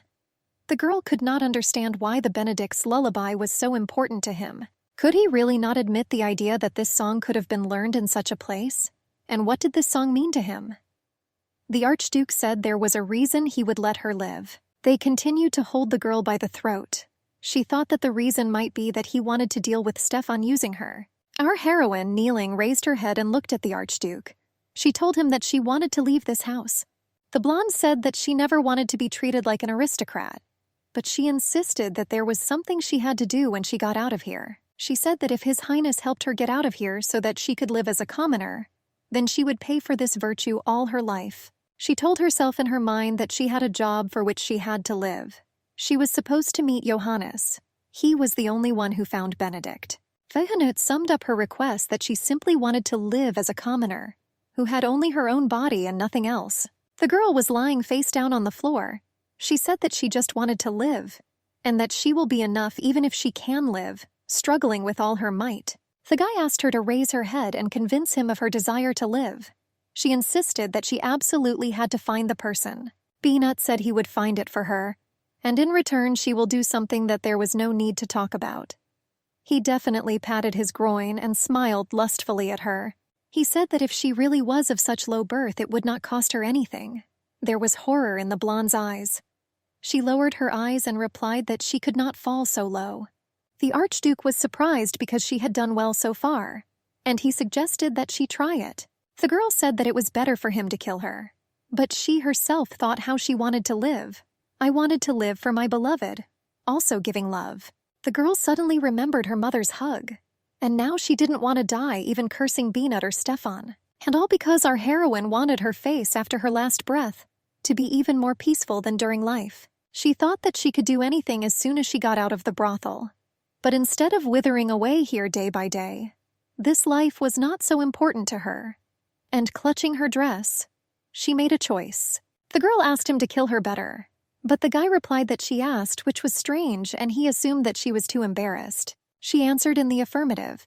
The Archduke said that he was right about her, so she knew her place, and he briefly thanked her for the conversation, maybe because of an event that was like a storm. But after that day, the girl suffered from severe pain throughout her body for 3 days. And after being ill for several days, she had a dream from her childhood. It's like she's lying on the bare floor of that tower. After the girl saw the headless bodies of her parents, she sang day and night. But 3 days later, she began to experience symptoms of dehydration. And the more the metallic voice emerged from her tattered vocal cords, the more insistently her tears flowed. She wanted to die quickly and be in the arms of her parents. There was a crust of moldy bread on the floor, but the mice were already eating that too. And so several more days passed. The girl lay exhausted on the floor.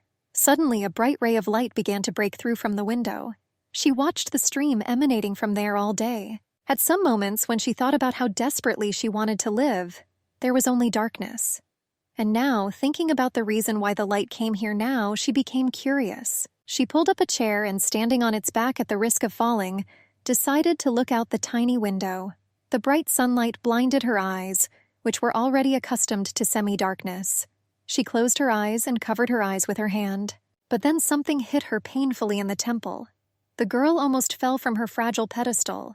Having come to her senses a little, she decided to look out the window again. Below, she saw a boy holding a stone in his hands. The boy was a brunette, about her age.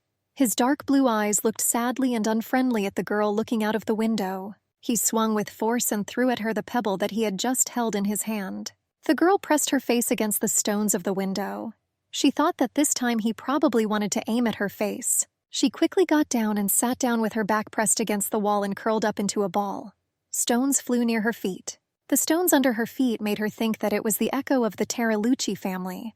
She also admitted that she cried a lot, and having lost her family just a few days ago, she should have died too. She gathered all the stones on the floor into her hands. She was suddenly overcome with melancholy. Climbing back out to the window, she began throwing stones at the boy. Soon a hail of stones followed. The girl was in an impregnable dungeon, and he could not harm her in any way. Therefore, she could safely throw stones at him. The boy continued to stand under the window and did not leave. Soon the girl was so exhausted that she fell asleep. Opening her eyes, she realized that she was still in the dungeon. She began to reproach herself that if yesterday that child had suffered because of her, she thought she just didn't want him to criticize her. Then she suggested that he would still be near the tower today. The sun shone through the window. On the chair and next to it lay bread, cheese, drink, candy, and a toy. A ray of sun still streamed through the tiny window. The girl looked with surprise at the food and drink that came from nowhere, but was so important for her survival. The same boy who had thrown pebbles at her yesterday was playing with a sword under the window. The girl timidly looked at him from above. It seemed to her that he looked like a black butterfly that wandered lost.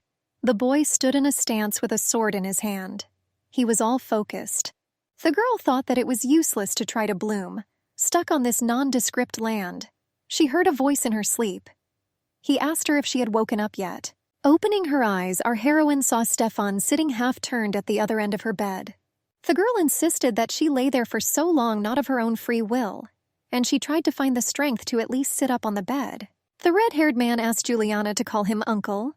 He asked her if she thought that fate was on her side, and seeing the frozen question on her face, he explained that he was talking about Behanut's condescension towards her. The girl admitted that several times after he left, she thought that she would probably die. Stefan was surprised and assumed it was probably because of his mood, but he also did not discount the possibility that Behanut had imposed some conditions on her. For example, monitor him and report everything. The girl thought that if the Archduke had made such an offer, she would certainly have met him halfway. She replied that the Archduke enjoyed watching her bend over backwards to survive. Stefan said there was a reason for this. He praised the girl, saying that she did well. And be that as it may, Behanut did not want to throw mud at the family. After all, the previous Archduke gave his life for her. The guy said that no one from the outside could find out the truth that she was fake. The poem advised the girl to rejoice because she would be married to a man from a magnificent family. He assured her that when the time came, she could do whatever she wanted. But the girl recalled that she had the mark of a brothel on her stomach, and there was nothing she could do to remove it. Stefan said that her future husband would not be able to recognize this scar, and if he suddenly finds out, he will begin to cry that they tried to sell her, living in a hut, to a brothel. He assured that if she was thinking about escaping, then she should have refrained. After all, a group of bandits lived at the foot of the mountain, and if she wanders through the forest and gets caught by them, they will rape her. And after that, she will give birth to a child from someone unknown, and will, like a mare, give birth again and again. He said that if she did not want this for herself, then she should have been obedient. The blonde thought to herself that he was even more cruel than the brothel. He even threatened to do everything himself. Stefan reported that from today her training will resume, and also that her friends will be invited, and the man who will become her husband will also come. But as soon as Stefan left the room, our heroine immediately called Balin, and she told everything that happened during this time. The maid shared a rumor that Mrs. Paula had met with the archbishop, and all the time while the girl was sick, inside the mansion there were only rumors about the imminent arrival of Juliana's future husband. The girl was drinking tea, recently presented to her by a caring maid. It was sweet and tasty, so her strength increased and her mood improved a little. Our heroine walked along the corridor and wondered what she should do. She decided when Juliana's friends came to ask to leave and go to the art store. This was a reason to continue the search for Johannes. On the way, Quentin met her. He told the girl that His Highness was calling her. She held a hoop with a canvas in her hands and assured that she should go to an embroidery lesson, which would begin soon. The servant snatched the embroidery hoop from Juliana's hands, and he clarified that there is no need to suggest that His Highness wait for her. The guy left, taking his work with him. She asked him to wait. It was a gift she wanted to give to her grandmother. The Archduke was waiting for them in the garden. He held a book in his hands. The girl greeted His Highness. He said briefly, "Brother?" The girl corrected herself. "Brother, I have classes." The guy was surprised that his uncle changed his plans. The girl was confused, and she couldn't understand how he knew what Stefan was up to. The brunette squinted his eyes at the fake. He said that according to rumors, Dirk would come, but the girl did not know who they were talking about, and clarified who it was. Beanut explained to her that this was Juliana's childhood friend, and she will marry him. The girl remembered that Stefan told her about this today, and she wondered what the Archduke thought about this. Did he think about sending the fake Julia until nothing happened? She asked if she should, but the guy didn't let her finish, and he briefly told her yes. Our heroine thought that the Barenhag family must have carefully chosen the most advantageous match for her husband, so that they are all the same and similar to the Archduke and Stephen. A black butterfly fluttered nearby. The girl said that she likes black butterflies, and that she has a person whom she remembers. She asked her brother if he loved them too. He mysteriously said, "Who knows?"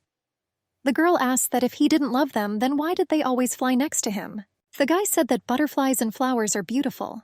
There was already one on his finger. Then he grabbed a fragile insect, and he said that greed has its price. He had the satisfied look of a predator.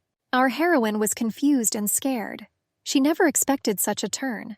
Meanwhile, the Archduke put the caught butterfly in a red cloth. The girl realized that the Archduke did not want to go for a walk or collect butterflies. He just wanted to play a cloying and intrusive game. The Archduke was lying on the sofa. He had in his hand that canvas with the caught butterfly. He looked at the package and reasoned, Juliana Maria, trying to understand where she was real.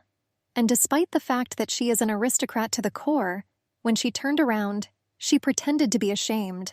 The butler who entered interrupted the gentleman's reasoning. He informed His Highness that Princess Brit had sent him a letter written in her own hand. The man was holding a tray in his hands, and on it was a bundle of paper tied with a ribbon with a seal. He said he would leave it on the side table, and he assured that a quick answer would definitely please the princess. The Archduke agreed that this should be done. Then the butler saw a hidden and trembling puppy, and he asked if he had already been given a name. The gentleman answered, Maria. The girl was receiving an embroidery lesson. The teacher assured the lady that her embroidery was beyond praise, that her butterfly turned out to be very skillful. The girl continued to work with the needle, completing the design with a pattern of small flowers. She thought that if she hadn't said then that she liked butterflies, she would probably now be able to fly freely into the sky. The blonde remembered the insulting words thrown at her then.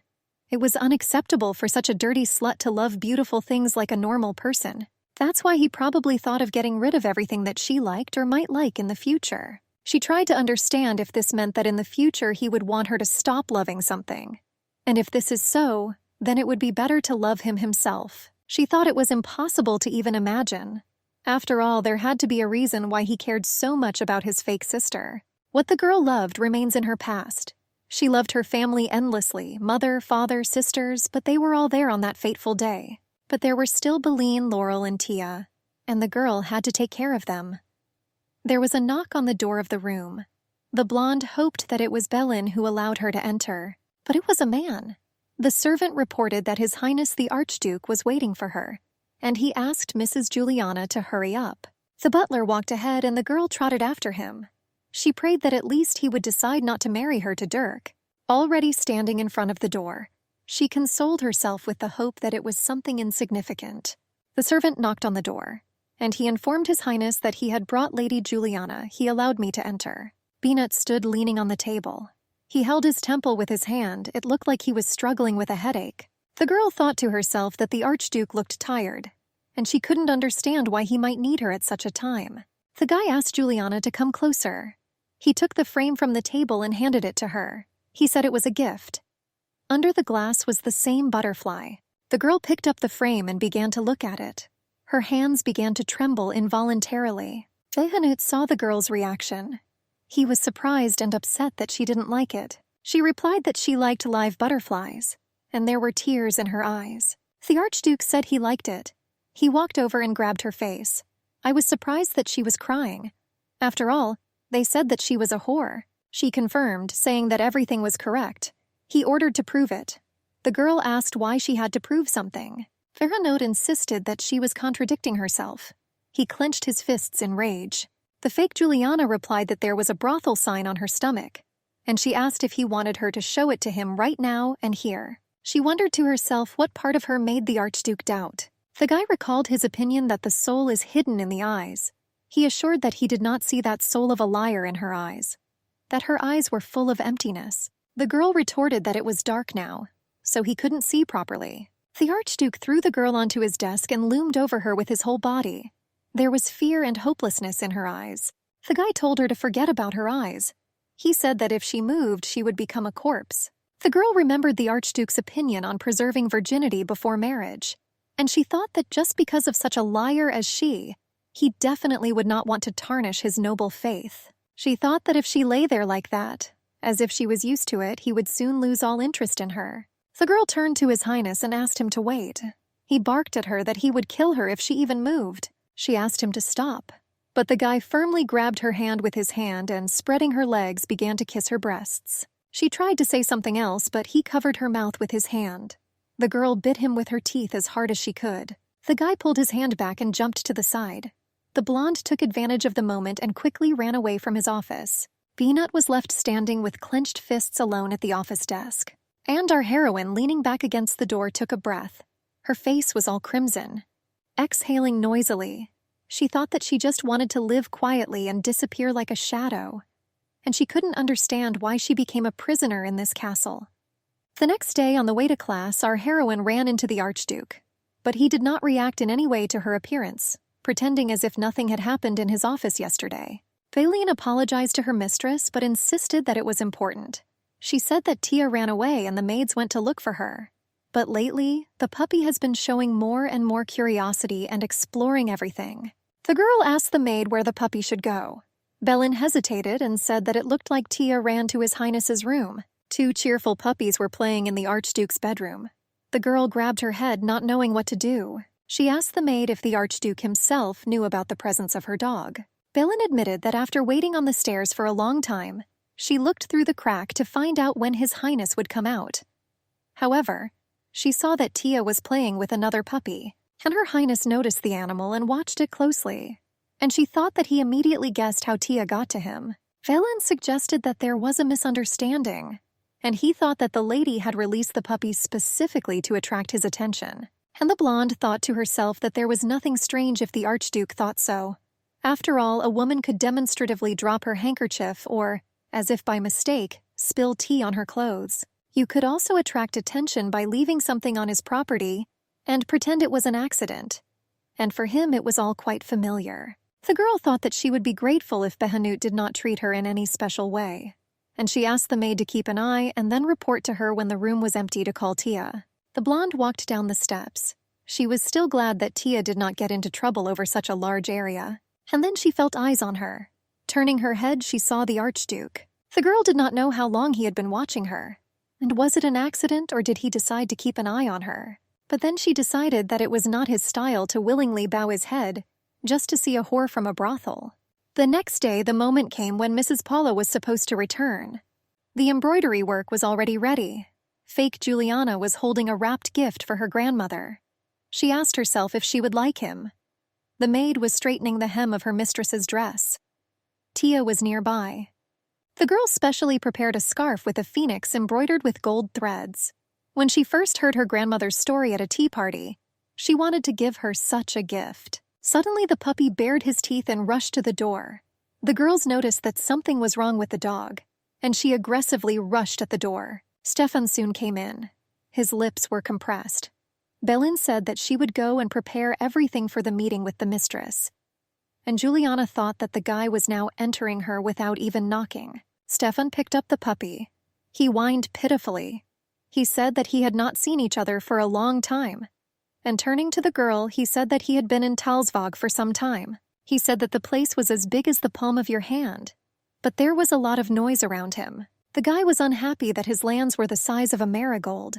The girl told herself that she was not interested in anything that concerned Stefan, but she never knew what information could be useful to her. The red-haired man continued the story, that on the way back he had good news for Juliana. He said that around the day after tomorrow, her friends, Dirk and Adele, whom he had talked about before, would arrive. They were brother and sister. Stefan said that when Mother returns, she will offer to organize a reception in honor of Juliana's debut in secular society. He said that if the girl's marriage took place, he would have a strong ally. The guy said that the girl would get a simple-minded and normal husband, and he can do whatever he wants. It was enough for her to make her face sweet and friendly. He said that she was obliged to help him get the powers of the dark family.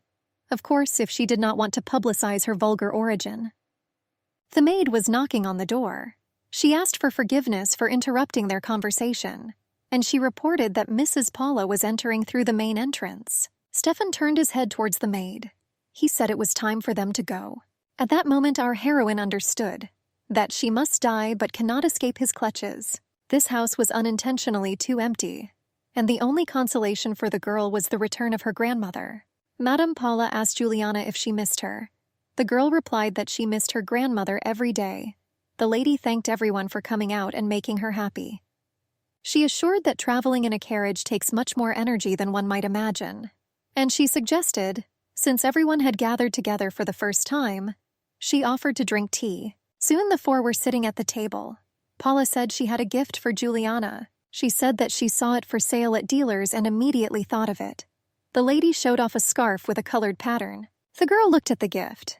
She thought that such bright colors of red and blue drawings must have been extremely expensive. Paula thought the item was somewhat specific, and she asked if her granddaughter liked her gift. The girl said he was very handsome, but I thought it was very expensive, and she wondered if she, not a real granddaughter, should have accepted such a gift. Stefan told Juliana to accept this as a sign of her mother's sincerity, and he was sure that the scarf suited her. The girl thanked her grandmother and promised to take care of this scarf.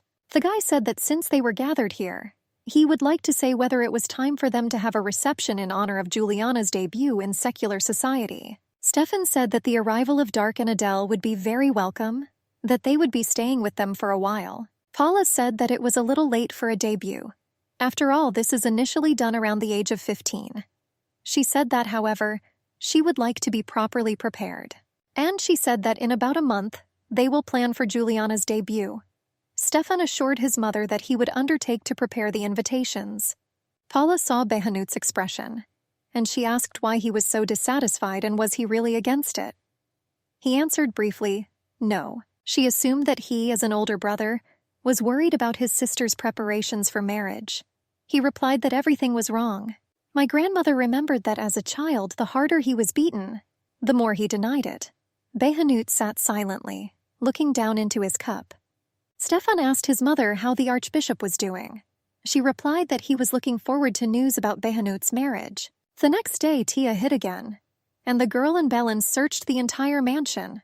But the puppy appeared in the hands of the Archduke. The blonde sincerely apologized for repeating this mistake, and she was glad to herself that, fortunately, the Archduke did not reprimand her.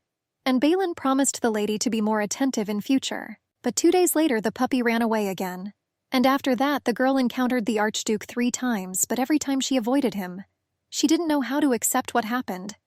And I wanted time to go faster. However, on the day when the Archduke summoned the girl to his place, she had to determine her relationship with him. Fahanet said she was hiding well, and he asked if she had a reason to run away from him. She replied that she was not rewarded, and she asked to give her a gold coin as a reward. The guy asked if this was enough. The girl replied that if he gave her a gold coin, then she would have nothing more to desire. The girl understood that the man was so uncomfortable that he simply could not look at how the woman with reddened eyes sought her share. The Archduke turned to the table and laughed. The girl thought that he had already calmed down in his soul, that with just 1 coin he could make up for his mistake that day. The man was holding a gold coin with 2 fingers. He said, "Hold it." It was 1 gold coin. A man's hand held a coin over a woman's palm.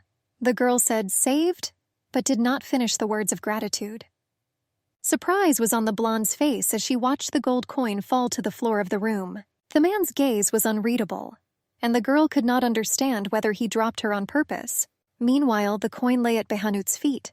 The girl thought in surprise that he believed that there was a lot of gold coin for a despicable woman wandering somewhere. And so he showed his vile character? The blonde pressed her lips tightly together in frustration.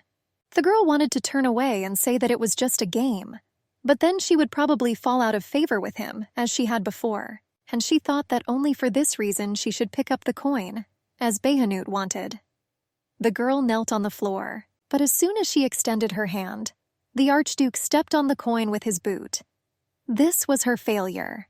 The man said she couldn't have what she wanted. The blonde realized that he had no intention of giving it to her from the very beginning. But I just wanted to admire her humiliation. The girl said that he could have everything he wanted, but she could not understand what he wanted from her. Meanwhile, the man had a small red box in his hands, and he opened it. The blonde told herself that whatever it was, she wanted one thing, just to get out of this situation, and she wanted to give him everything he wanted and leave this place as quickly as possible. At that moment, the same box appeared before her eyes, and in it were earrings with ruby stones. The girl looked dumbfounded at the jewelry. It was like blood-red gems. And then she remembered the maid's words about hearing. Allegedly, His Highness the Archduke bought a very expensive item. The stones are red like pigeon blood. According to rumors, they glowed scarlet, like the eyes of a witch. Behanut told the girl, "Take it." She asked if it was instead of 1 gold coin. The man said briefly, "Yes." And in the meantime, he opened the clasp of the earring. The blonde said she didn't want anything undeserved, and that she couldn't accept this, and I only wanted 1 gold coin. Beanut told the girl in her ear that he too was not used to accepting undeserved things just like that, and kissed her on the head like a brother. The man grabbed the girl tightly by the ear. She gasped in surprise, but he asked her not to twitch so as not to get hurt. The blonde asked to wait, but the Archduke had already prepared the unclasped earring. The girl said that she didn't want to. The man pierced the tip of the earring through her earlobe. The girl could not contain her scream. A few drops of blood dripped onto the floor from the ear pierced by the earring. There were also drops of blood on the man's fingers. The girl could not understand why this was happening. Meanwhile, Beanut was preparing the 2nd earring.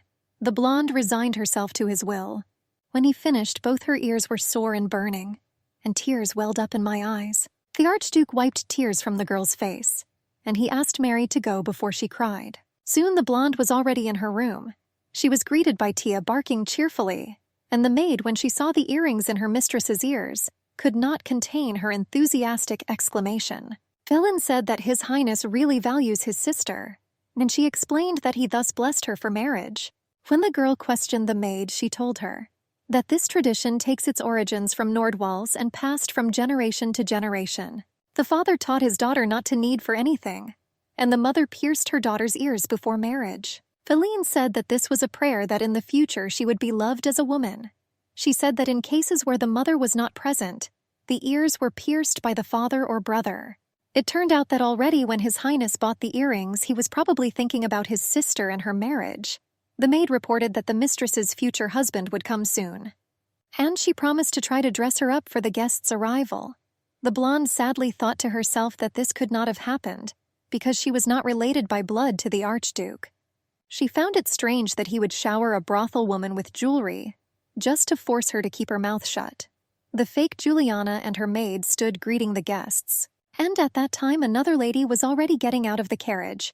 It was a blonde with green eyes.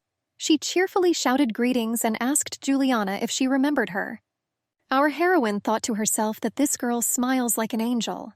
She briefly greeted the guest, and the green-eyed one asked if it was true and if Yuli remembered her. But when she came to her senses, she asked to forgive her, and she asked if it was true that the girl had lost her memory. She said that she and her brother had been her friends since childhood, and the guy noticed to himself that in childhood such a lively girl had really changed a lot. He told Juliana that they had not seen each other for a long time, and he also smiled sincerely, happy to meet. Fake Juliana studied Dirk carefully. Straw gold curly hair, green sparkling eyes. He gave the impression of an open, kind, and very cheerful person. The girl used to think that he, like any aristocrat full of power and success, should have been a cold icicle. But when he saw Stefan nearby, he hurried to join the company, smiling. The girl thought that appearance could be deceiving. After all, it was possible to play to the public, hiding your true I under a mask. The Marquis greeted Dirk and Adele. He invited them to come in. He looked insanely pleased, and the pre-drawn plan should have been successful. Stefan said that they had come a long way and were probably very tired. He asked them to follow him into the living room. All four sat on the sofa and chairs. Adele timidly asked where His Highness was now. Stefan said that he went to the port on official business, and he was supposed to be back soon. Dirk was worried about his sister. He suggested that she rest until His Highness arrived yet. After all, their carriage was shaking so much that it was tense all the time. Adele refused such an offer from her brother. She said that she came to Juliana so she could not rest, and turning to Juliana, she sympathetically asked her how she survived all this time. And the girl believed that since Juliana had lost her memory, it meant she was in some kind of terrible situation. Stefan listened to this gloomily. The Archduke's fake sister insisted that she really didn't remember anything, and she asked her to forgive that she did not remember them, her childhood friends. Dirk, smiling, assured his friend that everything was in order, and he assured her that he and his sister were glad to meet her again. Adele echoed her brother. She was sure that Yuli had not done anything wrong. The girl asked if it was true that His Highness would marry Princess Brint. In their circles, there was an opinion that aristocrats should not retell other people's stories left and right, and should be silent. However, this is what the textbook taught, and most aristocrats did not know how to do this. Anyone who was not to their liking was criticized. They also secretly exchanged important information behind everyone's back. Stefan thought that fortunately the guests did not notice that Juliana was a fake. The guy confirmed that it looks like they will get married. Adele was visibly upset. She said that apparently he really forgot about that child, and now sparks will not fly over them. Stefan noticed that Adele was all pale, and advised her to go and rest properly. He offered to take her to her room. He announced that they had prepared a special bedroom for her. Dirk and the fake Juliana were left alone in the room. She was a little shy, but I decided to ask him. Can he tell her what happened in that story with the child forgotten by the Archduke? The girl, smiling, assured that she was hearing it for the first time. The guy said that as a child the Archduke had a girl whom he wanted to marry, but she died unjustifiably and suddenly. Dirk insisted that it was a long story, and therefore he promised to tell it to Juliana later. The guy said that she had changed more than he thought, and he admitted that it gave him strange feelings, but she asked to clarify what had changed in her, Dirk answered hesitantly that she had simply matured a lot and become more beautiful. The girl modestly thanked her for the compliment. She thought how long it had been since she had seen a man shy and tense in front of a woman, and she had a strange feeling, as if she had returned to the time when she was the Princess of Grandia. They walked along the corridor. Dirk asked if the girl still used that room. She was surprised, not understanding what was being said. The guy clarified that there was a huge window, there was a red sofa in the corner, and a toy rabbit on the bed. He knew that her mother had made that toy during her lifetime, that the girl hid that toy in a drawer so as not to lose it. Dirk said that he still remembered all this, and the girl thought that it was an important thing made by her mother. The guy said that she often locked him there and prevented him from doing bad things. The girl asked to forgive her for her pranks, and she was surprised that it was simply impossible to call the servants and ask them to open the doors. And the guy admitted that he liked it when she came back, even though it was late, and hugged him. The blonde couldn't hide the surprise on her face as she looked over her shoulder at him. The girl looked at the golden-haired guest, and she thought that this man had loved Juliana very much since childhood. At the end of the corridor, they met Beanut. Dirk greeted His Highness the Archduke. The guest, introducing himself by name, smiled and bowed slightly, saying that they had not seen each other for a long time. The brunette, looking down on him, told Dirk that they had come a long way to Barenhag. The guest thanked His Highness for allowing him to meet such a beautiful woman, and he asked if he had completed his business safely at the port. The girl lowered her eyes and asked permission from His Highness and Dirk to leave them. 3 days have passed since then. Meanwhile, Stefan left for Talsvag again due to problems that had arisen on the estate. Adele and Dirk, who seemed to have been raised by aristocrats to the core, were kind and submissive. Adele skipped meals from time to time, citing indigestion or nausea from the sight of food. The guest was lying on the sofa, and the blonde standing next to her thought that she had been sleeping for more than a quarter of the day. Dirk said that his sister had prepared painting tools and would like to give a portrait, and he offered to draw a portrait in the living room when she woke up. A little later, that's how it all happened. Alel, peeking out from behind the easel, asked Dirk to be closer to Juliana, like lovers. After all, he asked her to draw them together. Moreover, their marriage was just around the corner. Dirk said, laughing, that he was still a little embarrassed. At some point, Behanut entered. Adele looked up from her easel and went to greet His Highness. She held his hand and assured him that she really wanted to meet him. The girl thanked him for coming here himself. He replied that it was nonsense. Meanwhile, Dirk spoke quietly in Juliana's ear, that Adele's first love was the Archduke, and since yesterday she asked to meet with him and was stubborn to her brother, and now he thought that he had come because of this.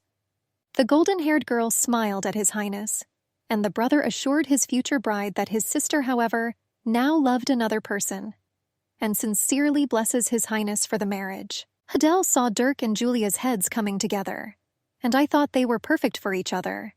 She asked His Highness's opinion. He muttered that he was not sure whether his opinion on this matter was important. Dirk laughingly said that if he had such a beautiful wife, then he was ready to devote his whole life to her. Beanut asked how long this time would take him. The girl said that she was so proud of him. She said that she heard that every time he painted a portrait, His Highness was very tired. And even before the marriage of one of them, she wanted to make a joint portrait of them and Juliana. The Archduke's false sister thought to herself that this had another meaning. Behanut simply wanted to capture Juliana with red eyes in the painting. After all, there was no reason to go out to a place brightly lit by the sun. Adele said that they were so tense, even though they were brother and sister. Behanut said he would trust the artist's skills, and he suggested starting with Juliana. Our heroine was angry. After all, the Archduke tried at all costs to capture the red eyes, and she decided that he was thinking of draining her to death. She began to calm herself down. The girl decided a little later to ask Adele and Dirk to go outside the mansion, and if you're lucky, try to escape, or she could at least go to an art store. She told herself that was why she had to keep holding on, and thus she managed to hold back her attempt to immediately escape from the Archduke. The wind blew the blonde's hair, and they lay on Behanut's clothes. He looked dissatisfied and walked a little further away. He suddenly said that he remembered that he had important things to do, and he said that he had to go already. Adele asked him again, and he confirmed, saying that there were still those that he still had not figured out. The Archduke said that he would call a person who would help move everything into her room. Out of the corner of her eye, the girl thought that Beanut's ears turned slightly red. For several days in a row, our heroine and Dirk spent a lot of time in front of the easel as if they had gone crazy. The guy was interested in her restless mood. He apologized over and over again, believing that he had done something wrong. And once again, the girl emphasized that this was absolutely not true. But there was still a stone on her soul. She had the feeling that she was deceiving a decent man who had no equal. Dirk was so open and cheerful. Even with Tia, he played with all his heart. And the girl did not want to hurt his soul. She understood that if she refused him, she had a feeling that Stefan would immediately appear with a fierce face. And the girl decided that it was better for her to move the way Stefan wanted. And she thought that it would be better for her to leave this house with Dirk. And she thought it was the best way. Be that as it may, it was almost impossible for aristocrats to marry for love. The girl believed that she should have stopped worrying about the Archduke. Only now she wanted to meet with him one last time and share her thoughts. She assumed that Stefan was aiming for the Archduke's place. Therefore, Belen asked to tell Bram that she was going to visit His Highness. The blonde wanted to focus on Dirk, so she thought it would be great if there were no difficulties. Bram was already knocking on her door. The man stood in front of the girl. He said that her desire to meet His Highness was conveyed to him. She confirmed this. Bram said that in fact His Highness's mood had not been very good lately. He was initially silent and quiet. Therefore, it was difficult to find out the reason. It looked like Behenut couldn't sleep at night. But this did not happen on the battlefield. The blonde was holding Tia in her arms. She wondered about the reason for the Archduke's behavior. She wondered what kind of torment Beanut was tormented by, so that he could not sleep at night. Possible problems were the estate, the wedding to Princess Brittany, or the night he impulsively loomed over her. Perhaps the Archduke did not want to show his broken faith to the insignificant girl from the brothel. Bram said that therefore, although self-confidently, he ordered to refuse anyone meetings. The girl said that she understood everything and allowed the servant to go. He asked for forgiveness and assumed that it was because of a recent awkward incident that had arisen. Bram said that several months ago His Highness ordered a statue of his first love, who left this world a long time ago. He said that the master who worked on the statue had recently died, and the problem was that the important thing ordered from the master for His Highness could not be completed. The girl thought that she had previously believed that it was in the character of the Archduke to not pay attention to dead people, because he was rarely deprived of his own things. Both aristocratic girls were sitting in a gazebo not far from the fountain. Adele asked Julia if she had heard the news. She asked which one exactly. The guest said that tonight we might be able to see the northern lights. Our heroine's eyes widened in surprise. The fake Juliana asked again. And having received assurance from her interlocutor, she said that it would be good if this happened. Adele insisted that this was almost reliable information. And it was from Bram, who lived here for about 60 years. She told Julia that she knew a place from where there would be a good view. And she thought that she had seen the northern lights in Grandia as a child. She lived already forgetting about such a beautiful and spectacular phenomenon. The girls went into the coniferous forest. Adele said it was a place she often went to as children. The fake Juliana was delighted that there were such places here. She said that although she didn't remember now, she had to remember someday. The girl was attracted by the ladder to the tree. Both ladies climbed it to the bottom branch of the tree. Adele caught the girl's attention, which was already beginning. The blonde thanked her for bringing her here, and she replied that she was grateful that she agreed. The magic of the northern lights spread across the sky in incredible colors, and our heroine was surprised at the beauty and the fact that there was such a hidden place here. Adele casually said that she noticed that Dirk really liked Juliana. After all, he had been very interested in her since childhood. He cried day and night when he learned that the girl was missing. The blonde sadly told Adele that she was very grateful to Dirk, but felt awkward. Our heroine noticed that Dirk was a kind and good person, and the false one had no right to think about him more seriously. Adele asked why Julie couldn't be nice to him, and she said that she understood her.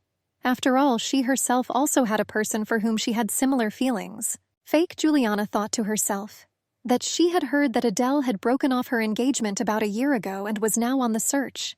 The guest suddenly became sad and asked the blonde if she knew how to keep secrets. In the girl's room, the puppy was sitting under the table, fearfully hiding from the man. He said that this dog only came out when the fake Juliana took it with her like a hot water bottle in her arms, and he assumed that the animals would like to stay together. He sat down on the sofa and decided that the animal would come into his arms when time passed.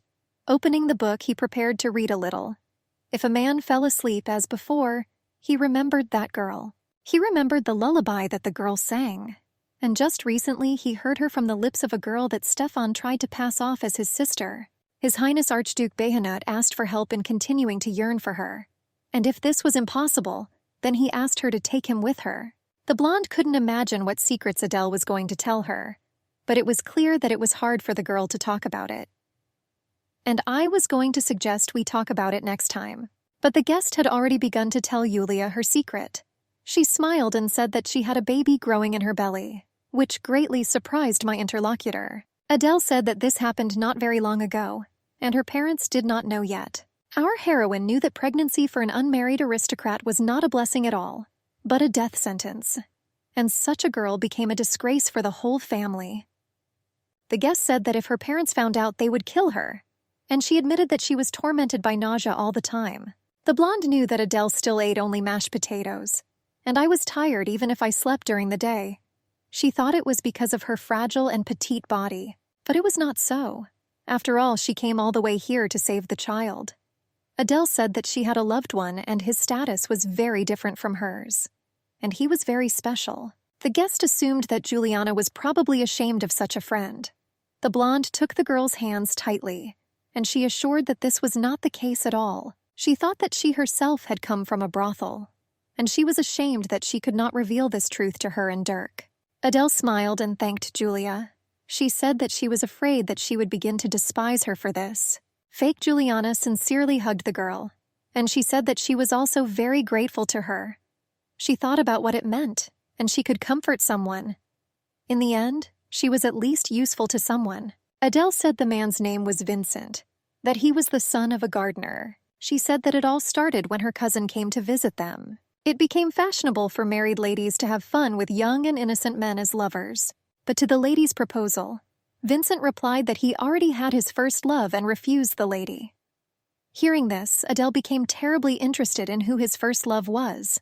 It was a rare occurrence when aristocrats were denied even one night, and the guy could get money that he would not see even in his entire life as a gardener. And then a fateful incident occurred. That day, Adele was sailing on a boat. At some point, she turned over, and her fiancé, who vowed to love her forever, at that moment only stamped his feet while standing on the shore. At that moment, Adele was overcome with feelings of betrayal and fear. And Vincent came running, crossing everyone and everything.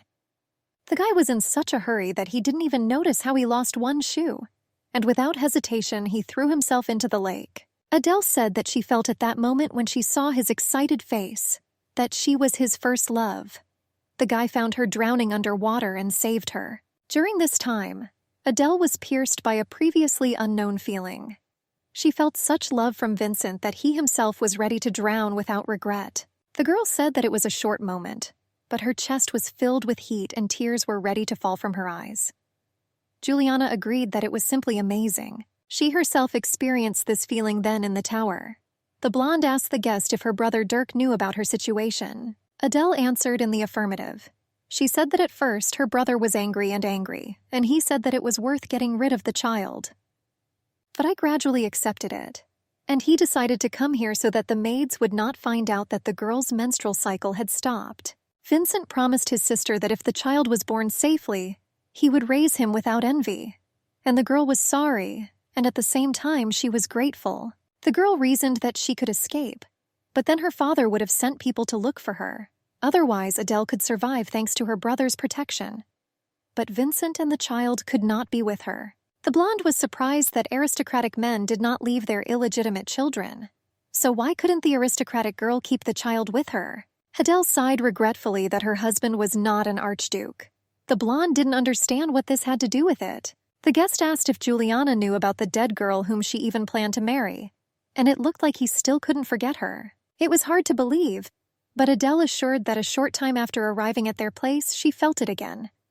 And in her opinion, that's why Behanut spent time collecting, and she thought that from now on he would spend his time alone, collecting works of art and looking for a lover similar to her.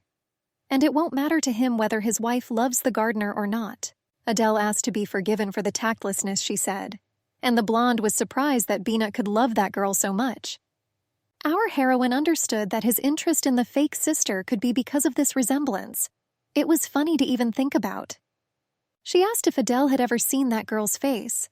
She thought for a while and said that she wouldn't even remember, justifying herself that she was still too young then. The blonde thought that this question was probably unnecessary, and I asked myself what I was going to do with that information, and she admitted that if this was the reason for his interest in her, but she couldn't resist him anyway. And Adele screamed in delight that that glow appeared again and the colors changed. The guest told Yulia that she would run to call Dirk, that he said he was tired, but this could not be missed. Deftly descending the stairs, Adele shouted from below so that Yuli would watch everything and not miss anything. Our heroine thought that, by the way, they said that if you made a wish while looking at the northern lights, then it would definitely come true.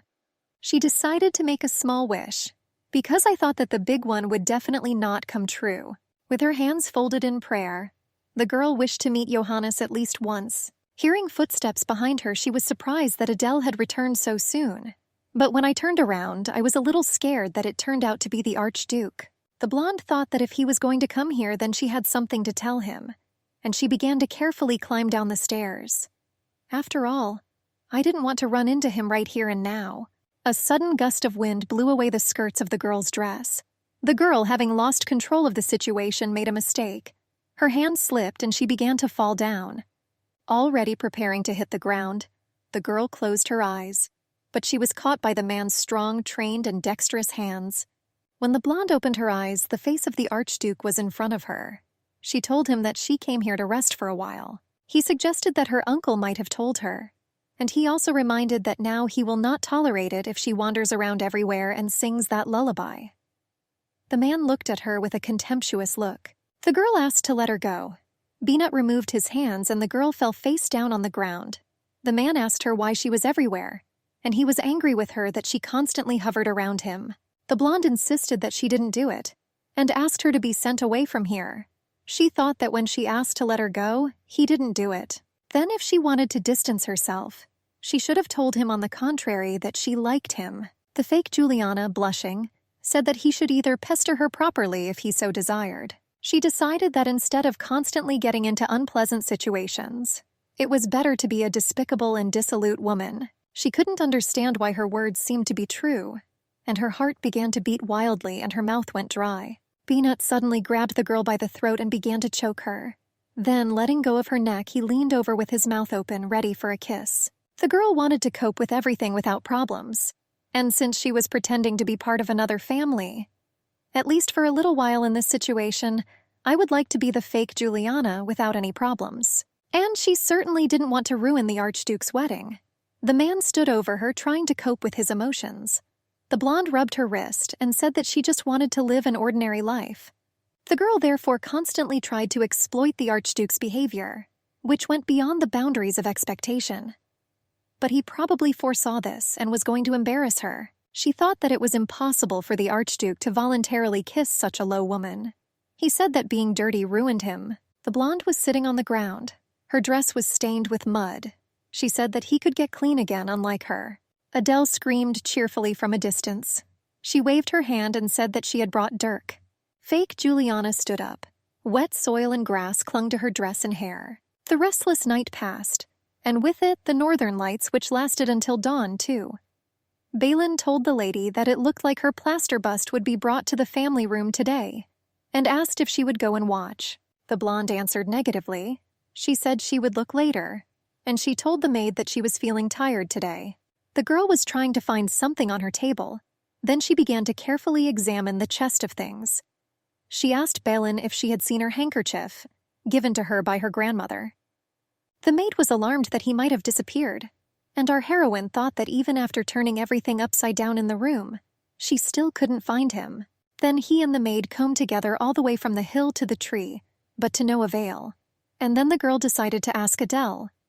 The girl said that it seemed like she saw him yesterday in the hands of His Highness.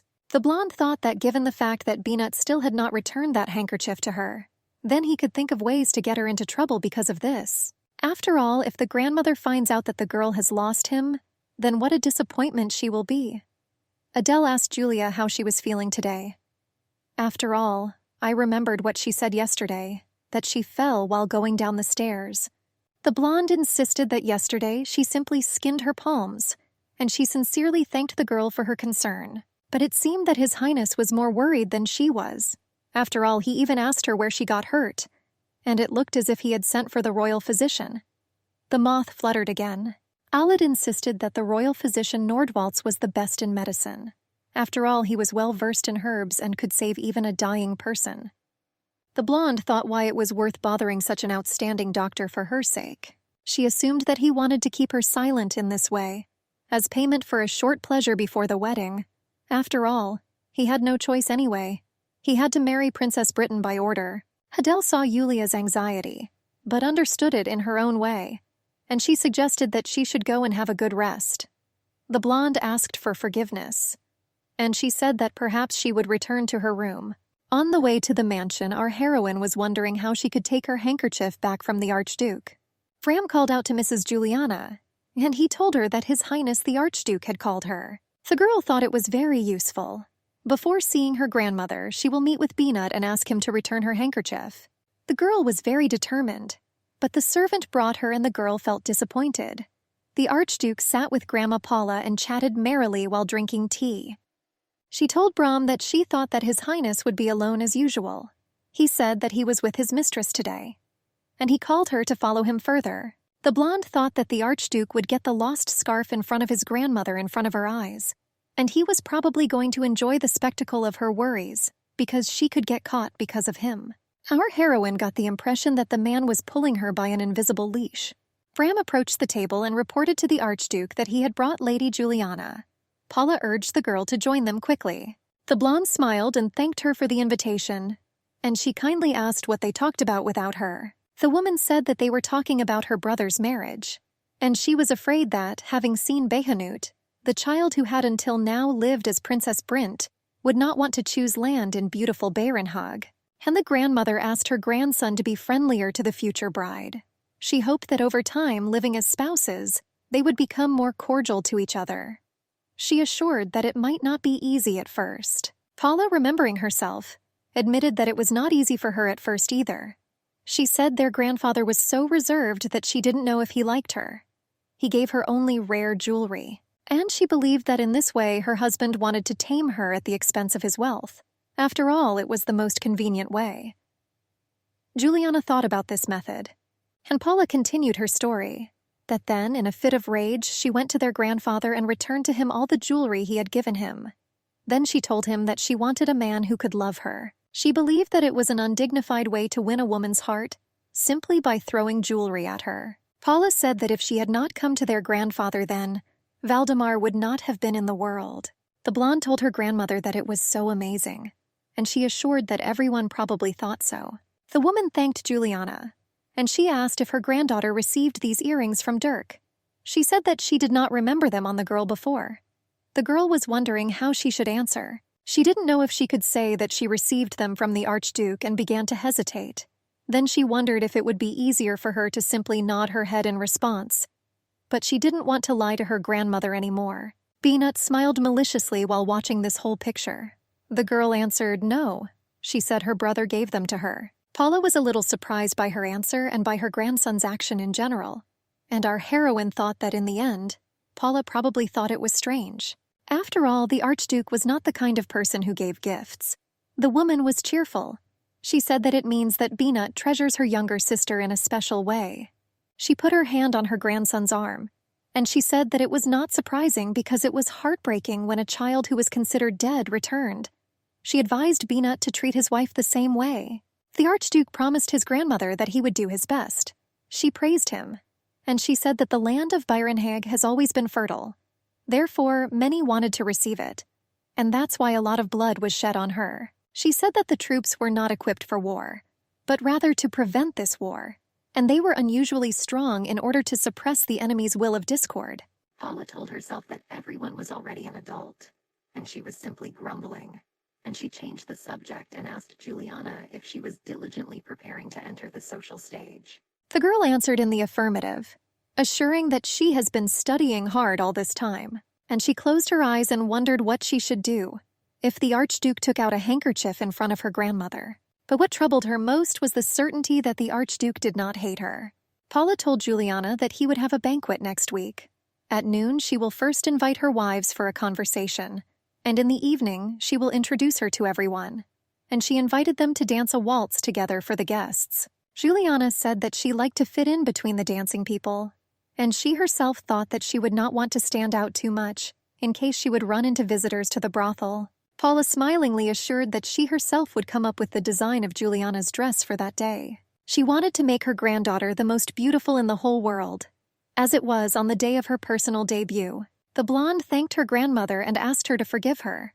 Paula was a little puzzled for a moment, but she soon changed the topic to the Archduke's wedding, and as if feeling tired, the woman soon finished drinking tea and left, accompanied by a maid. The blonde, left alone with Baynut, demanded that he return her scarf. The man, smiling slyly, answered her that the scarf was not with him now. The girl said that if he told her his location, she would find it herself. The Archduke thought it was funny, and suggested that she try to find it just like that. And the blonde thought that he said it like that, as if she couldn't find him. Hiding and looking for something at his request did not evoke a feeling that she seemed to have already experienced. She remembered how the wolf dog was raised in Grandia, so that dog also often hid his owner's things.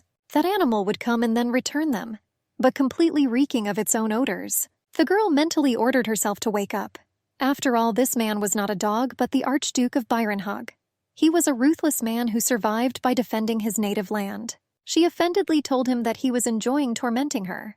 That's why yesterday he also enjoyed the reaction of the new toy in the house. The blonde assured that if he continued in the same spirit, she would be forced to fall under influence. She was sure that this could destroy her marriage with Dirk. The man said it was bad, and he suggested that he would just take it because his nerves were already getting worse. The girl could not understand him. He put on the earrings and said goodbye to her as if she would never see him again. The man brought his face closer to the girl and said that he would like to take her. The blonde forcibly removed Beanut from her. She asked why he mocked her, and why did he call her during tea. He laughed, suggesting that she shuddered only at the thought of being openly punished for losing an expensive scarf. The girl offendedly asked the Archduke why he was so cruel to her. The man immediately took a quick step towards her and grabbed her by the waist and bent her back. He said, looking into her frightened eyes, that she was very contradictory, and that it confused him. The blonde tried to understand what had changed in him in just one night, and she assumed that it might be because she seduced him yesterday. She thought to herself, how could the Archduke react so strongly when he had been seduced many times before? The girl's chest burned with the thought that, at least for a moment, Maria from the brothel could exist in the head of the Archduke. And it was so bad that she couldn't say a word goodbye. The girl was sitting on a bench. She thought that because she didn't know about dancing at the reception, the teacher was even more demanding.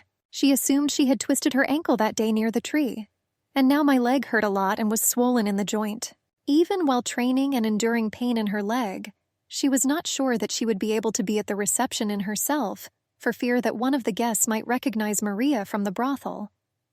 She understood that no matter who suspected her, she had no choice but to pretend.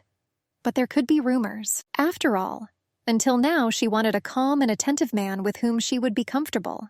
And if she had been with someone like that, she would not have fallen in love with Beanut, who only caused panic and tension. The girl believed that it would still be better if her heart did not flutter at all towards the Archduke. And to be honest, a low woman like her couldn't kiss someone like him. She believed that this man had deceived her with his burning fire, that she was so attractive, and thanks to this, she was able to improve her deplorable situation for some time. The blonde at some point saw a puppy running, and she wondered why her Tia was here and when she had already managed to escape. The girl gave the command, "Come to me," but the animal, as always, did not obey her. The puppy ran into the Archduke's office in front of the amazed owner's eyes. Only the fluffy tip of her tail flashed. The blonde called the dog and told it that they both couldn't go in there. I asked her to come here. In the end, she decided to carefully enter and look for the puppy herself. There was no one in the room. The puppy walked freely among the furnishings of the Archduke's room. The girl quickly caught the pet and was about to leave. And at that moment, when she was ready to exhale freely, a thought came to her mind. She thought that the Archduke might have hidden her lost handkerchief in his study. She quickly examined the carelessly lying objects on the table, but the scarf was not among them. She suggested that he could have hidden it in his room, but it could be more difficult if he hid it where his collection was. But no matter how thoroughly she examined the Archduke's room, she still did not dare. The girl thought that she didn't even want to be here, and I decided to just return, and I thought it was better to confess to my grandmother and ask her forgiveness for my inattention and carelessness. The puppy began to become aggressive and bare its teeth. The girl asked Tia to come back. I asked her what happened to her. And then she herself heard footsteps. She was overcome with horror, because most likely it could be the Archduke. The dog hid under the furniture. The girl asked her to get out quickly, and now she began to wring her hands and think about what she should do, because the puppy completely refused to obey her and go out. Rushing and footsteps were heard in the next room. Behnut was indeed there with his butler and servants. The Archduke was wearing a terry bathrobe. The blonde began to panic. She was afraid of being discovered, and she didn't know what to do now. The Archduke coldly asked the servants if they had anything to report to him. But then his attention was attracted by a whining dog. Fram said that it looked like the lady's puppy had come out again. He believed that the animal seemed to really like the Archduke. The butler said that he heard that the Marquis Talsvag would arrive tomorrow evening. Behnut was surprised that at the same time, Juliana walked around as if nothing had happened. Fram was surprised. After all, he thought that the gentleman invited the girl to a tea party in order to verify this personally. And he promised to be more careful next time.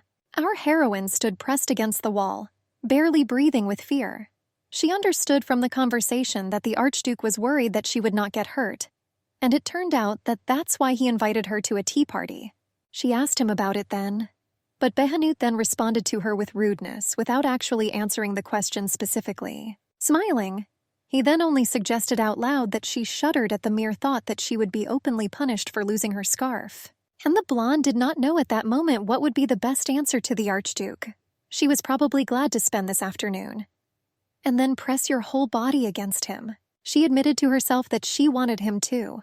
After all, every time I encountered him, I wanted to throw myself on his broad and strong shoulders. The puppy ran to the place where the girl was hiding. The animal whined pitifully. The girl understood that Tia could give away her presence at any moment. The Archduke deftly caught the dog with one hand. He took her in his arms and looked at her face. He said that the weaker she became, the more she hid her weaknesses. And if you are absent-minded, they will catch you. The man gave the puppy into the hands of a servant and asked him to escort the animal so that the owner would not look for her. He obediently promised that everything would be done. Behnut was left alone with Bram.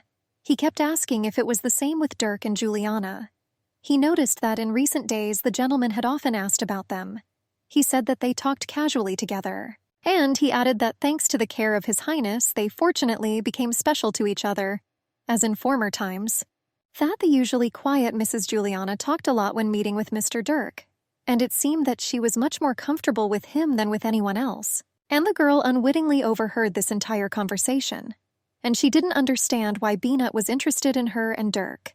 She assumed his fears that their marriage would not take place. The Archduke asked the butler if the girl communicated with Dirk more than with himself. Fram asked to forgive him, and he reminded that the girl and Dirk had been friends since childhood, and that's why they spend a lot of time together these days.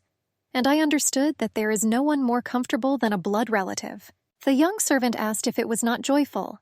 Indeed, thanks to this marriage, both families will have powerful military force. He believed that from now on, peace and glory would flourish in these lands. Behnut said he knows that, and he told them to get out. Left alone, the Archduke thought about the current situation.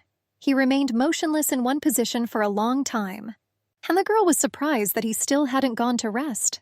She waited until he fell asleep so she could sneak out of his room unnoticed. Meanwhile, the man walked up to the table and took from it a box stylized as a book. He opened it, and the same handkerchief was hidden inside. Behnut took the handkerchief and wrinkled it in his hands. Then he brought it to his face and smelled it. And then he began to rub it on his torso. The girl could not understand that he was making her a scarf. Meanwhile, the man began to kiss the handkerchief. The girl admitted that he was simply crazy, or was in love with her. Philin wished the lady good morning, but at the same time her face was sad and she was all tense. The blonde asked her maid what happened to her. She replied that it was not a disaster, but His Highness missed morning prayers for the first time today. And then he went to the training ground for a long time, and he still hasn't returned from there. The maid said that everyone was nervous because this had never happened before, although the butler assured that this was not related to the Archduke's upcoming marriage. The blonde thought about it. She understood that this was not the time for this. If even today Stefan returned, it was possible that this was her last chance. So she told Balin that she was thinking about getting out and asked her to undergo the procedure. The lady said that she was going to go to Manhwa-Hub Cathedral. When Balin returned, she was a little alarmed. She reported that Mr. Administrator said that it was dangerous for her to go out now because of the Marquise's people, and so he gave the order not to release until he gave permission. Our heroine was disappointed.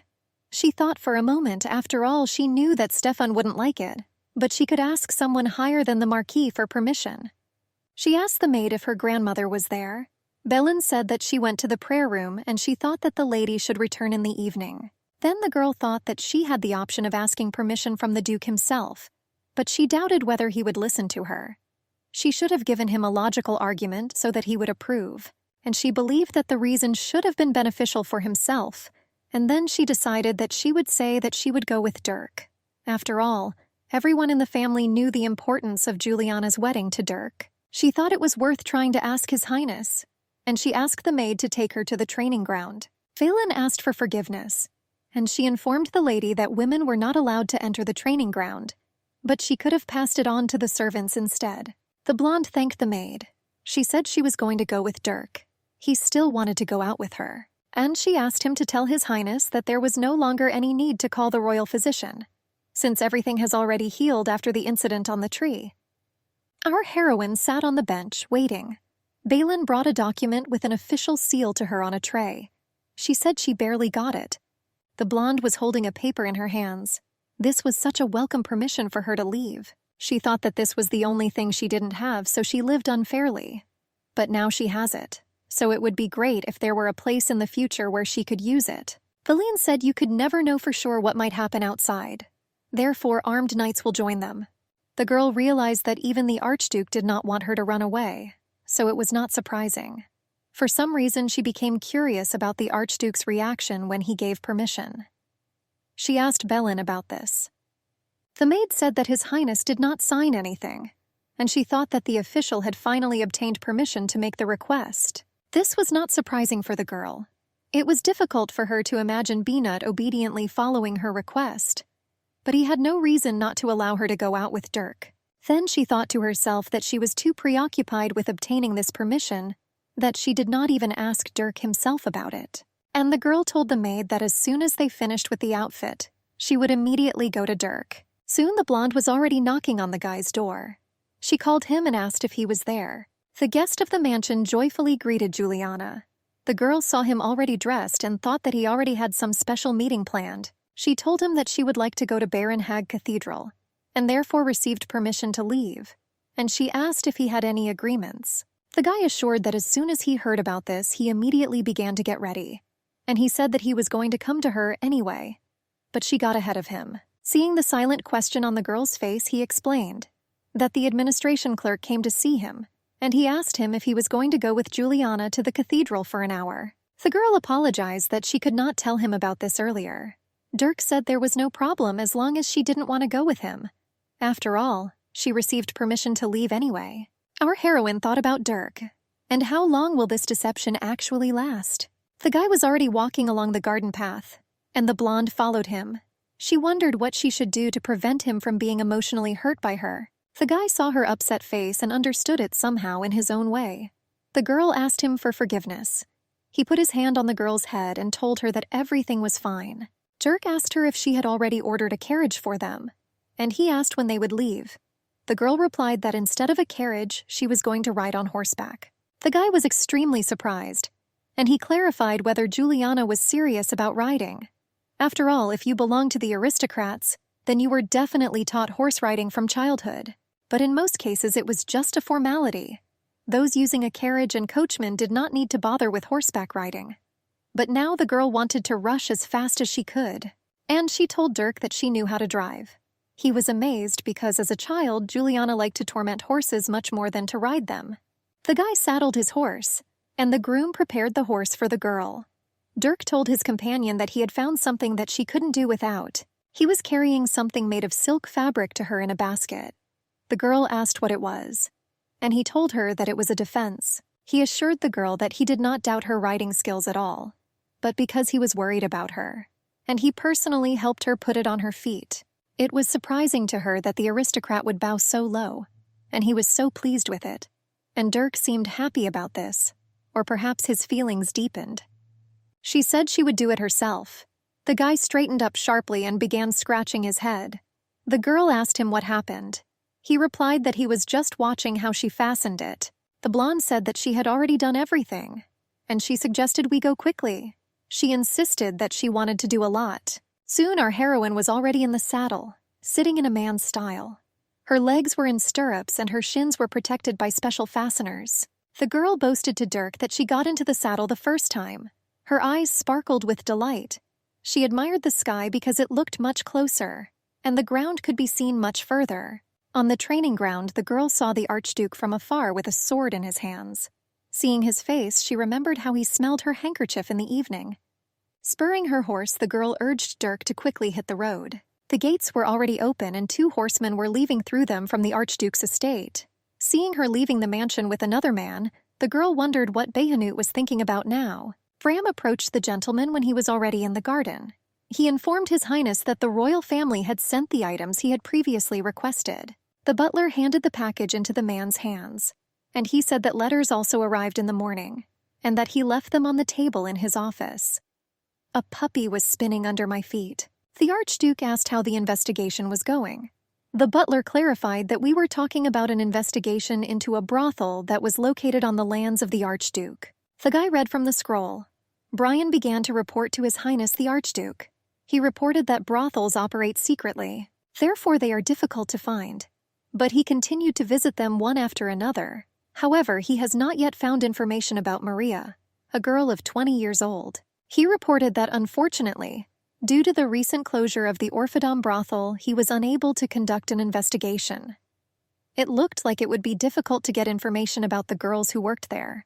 There were also rumors that slaves from other countries were bought in that place, and criminals sentenced to hanging were taken away or recruited into debauchery. In addition, people said that shortly before this, guests of that establishment vomited blood and fainted, as if they had eaten a poisonous plant by mistake. Taking advantage of the opportunity, the girls went their separate ways. And they said that the owner of that brothel had his esophagus destroyed and was on the verge of death. The Archduke even smiled at such news. After all, the seeds polluting Byronhag themselves disappeared. The guy said that he didn't know what kind of plant it was, but he offered to find it and distribute it to all brothels. Behanut ordered the capture of all the owners who exploited, but did not pay. The servant said that everything would be done. He assured that, however, everyone who investigated the Orpheum brothel became eyewitnesses of the Black Angel. And for some reason, he was also looking for a 20-year-old girl. A silent question froze on the Archduke's face. The Black Angel was Grandma's henchman, and secretly carried out the dirty work associated with Byronhag. His appearance indicated that Paula also doubted her true identity as Juliana, and it was strange why the true Mary was not visible from the brothel. Behanut told himself that none of this mattered, and that time will clear everything up. He tried to understand what was special about the fake Juliana. The man realized that the more complex the question, the greater the joy he would have when he found the answer. He ordered the servant to release the red wolf. The guy said that he obeyed and would do everything as the master ordered him. Behanut sat and studied the paper. The puppy approached the basket and sniffed it. The man noticed that this time she ate even less. He was surprised that the animal missed its mother so much that it hardly even ate. And in the basket there was a blanket that was used for the bitch who gave birth to them all, and arrived with the puppies from the palace. The puppy whined pitifully. She wanted to smell her mother even though she would die of hunger. The man gave the command, "Lie down." The puppy obediently lay down on the path. He gave the command, "Come to me." The dog slowly stood up and walked staggering towards the Archduke. He believed that the animal had no right to life. If even on the eve of starvation it refused to eat, missing only its mother's hugs. But he couldn't let this hand-warmer die, since it was a gift from the king. Ferhanut noticed that she followed orders exactly. An intelligence of this level must know what to do to get what it wants.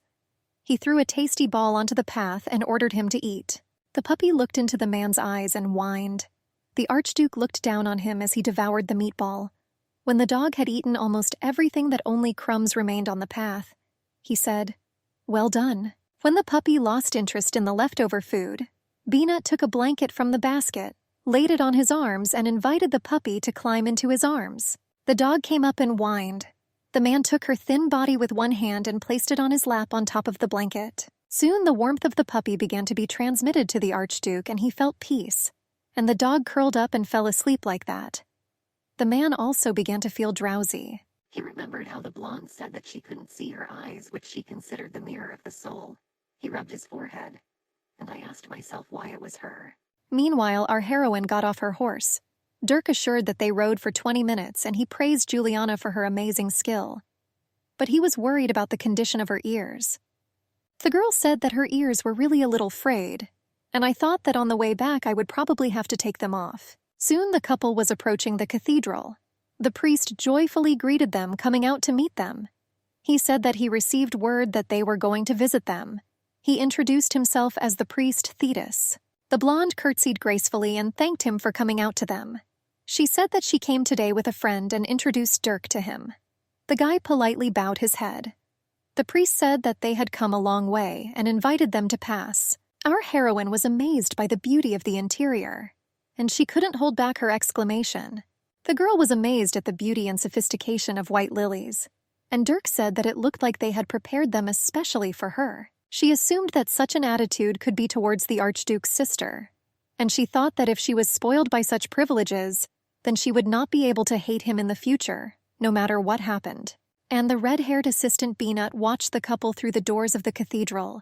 The girl noticed this and thought that it would be difficult for her to escape in this situation. She called Dirk to follow her further. The blonde and her companion were sitting on a bench. Each was immersed in his prayer with his head bowed and his hands clasped. Feline was hiding behind the back. She quietly told the lady that she had already arrived. The maid followed them in a cart. After the prayer, the girls talked in the cathedral garden. The lady asked Balin to recommend her a good place with desserts. After the prayer was over, she wanted to go there with Dirk. The maid suggested an idea for a strawberry cake shop. She said that she heard that people from high society often go there, and she asked if strawberries would be okay. The blonde remembered that in her homeland in Grandia, when they ate strawberries, there were mainly special days. And I thought that when I tasted strawberries, I would probably remember the old happy days. The lady replied that she liked this idea, and she ordered the maid to book meth there for her and Dirk, but she said that she would have one request. Belen became all ears. She even opened her mouth. Our heroes were sitting in a gazebo that was surrounded by a pond. Dirk suggested that Yulia's ears hurt a lot. She assured that they hardly got sick, and I wondered how he could know this. The guy laughed at what she was asking, and he assured that her ears were the color of her precious stones on her earrings. The girl became sad. She thought that even if her existence could not bring happiness to others, she hoped that it would not bring misfortune. She especially wanted this for a person like Dirk. The blonde began to tell the guy that she had to tell him something, but he didn't let her speak, and he asked me to let him speak first. Then his face, which seemed almost constantly smiling, suddenly became serious and even sad. The guy quietly told her that he liked her. He said it didn't matter whether she liked him or not, and he insisted that he liked her the way she was. He was already smiling and asked that she really couldn't marry him, because he was so cool. The blonde couldn't put together the words to answer. He said that it was strange to refuse a man like him. After all, there were no men who would look at her, so he would not accept refusal from her. The guy said that he would like to take her to live with her, but she replied that she didn't mean it at all, but there was simply a secret that she had to tell him. The girl said that even her grandmother and her maid Baleen did not know this. She confessed only to him. The guy listened to her carefully, and the blonde told him that she really couldn't have children. Therefore, she asked Dirk to refuse the marriage due to this circumstance. The Kopek piece said that the truth would come out sooner or later anyway. She said that now it was as if a stone had been lifted from her soul, that at least now she had opened up to him. She thought that if she saw his expression now, it would hurt her. Therefore, she looked at the set table without looking up at her interlocutor. But the guy asked Yulia what she had to go through there. She said that for a long time she took herbs that caused infertility. Dirk gently touched the girl's hand and thanked her for her honesty and frankness with him here and now. He thanked her, smiling as usual, for sharing such a difficult story with him. Our heroine realized that the guy really was infinitely kind, and she thanked him in return for listening to her. The girl asked Dirk if he could accept it. He answered briefly, no. He said that he would only accept that she didn't want him. The guy categorically assured that he was unlikely to abandon her, just because she would not be able to bear him a child. The girl thought that, as Stefan had told her earlier, the guy was understanding, and even if he finds out that she was a girl from a brothel, she will still be able to share all her tears with him. Dirk assured her that before he met her, he was very skeptical about marriage, and somehow he must continue this family line, but he admitted that he did not really love his family. He said that all its members were influential and snobbish, and he felt there as if in a cage. Dirk said that for this reason he spent some time looking for a place where he could hide with Adele. So I came here, using marriage as an excuse. The girl said she heard from Adele. The guy asked Yulia to understand that maybe she should have left with them. The girl was surprised, but Dirk said that even if it wasn't him, she would still have to get married. And he believed that in this case it would be much better for her to leave with them. The blonde told the guy that she was really grateful to him, and she sincerely asked for forgiveness with a sad face that she could not leave with them. And she thought to herself that if they were still with her, then not only Dirk's family but also Baron Haig's pursuers will follow them. The guy became noticeably sad and hung his head. Pale pink lilies floated in the pond, and the guy, just in case, invited Juliana to marry them and raise Adele's child together. They could leave before the birth of the child on a trip, and then no one would suspect anything. The girl imagined a little man in her arms looking into her eyes. The blonde understood that they had the same intentions, and so she would like to promise Dirk marriage and leave with him. However, if this happens, then one day Dirk will be hurt. And there could also be dirty rumors that he had contacted a girl from a brothel. But if it affected the child and Adele, she could not allow it. Therefore, she answered him vaguely. The girl understood that Dirk's family could not hand over their army to Stefan with open arms. But the guy said that he still liked her, and he still wanted to marry her. The blonde couldn't understand why it was like this. She told him in surprise that she had met him again not so long ago. Dirk asked her if she remembered the moment when he had just arrived in Barahag and got off the carriage. He remembers that she looked worried about something at the time. He said she looked at him and seemed to call him for help, and he couldn't understand why such a special, beautiful, and maddening girl looked with hope at such a weakling as he did. Dirk assured that for the sake of someone like her, he thought that he had to become stronger. And a couple of days ago, when she went out with Adele, he bought her jewelry that should have suited her. The guy took out a green velvet box from the inner pocket of his camisole. He opened it and said that it would be good if she didn't attach much importance to it. The girl looked dumbfounded at the guy and his gift, and he insisted that he was glad that he could give her this gift. Dirk assured her that she was free to do what she wanted, and to always follow the call of your heart. On their way back, a heavy downpour broke out. Water fell mercilessly from the sky. Our heroes reached the gates of the mansion completely wet. The wind whipped their faces, blowing their wet hair and clothing.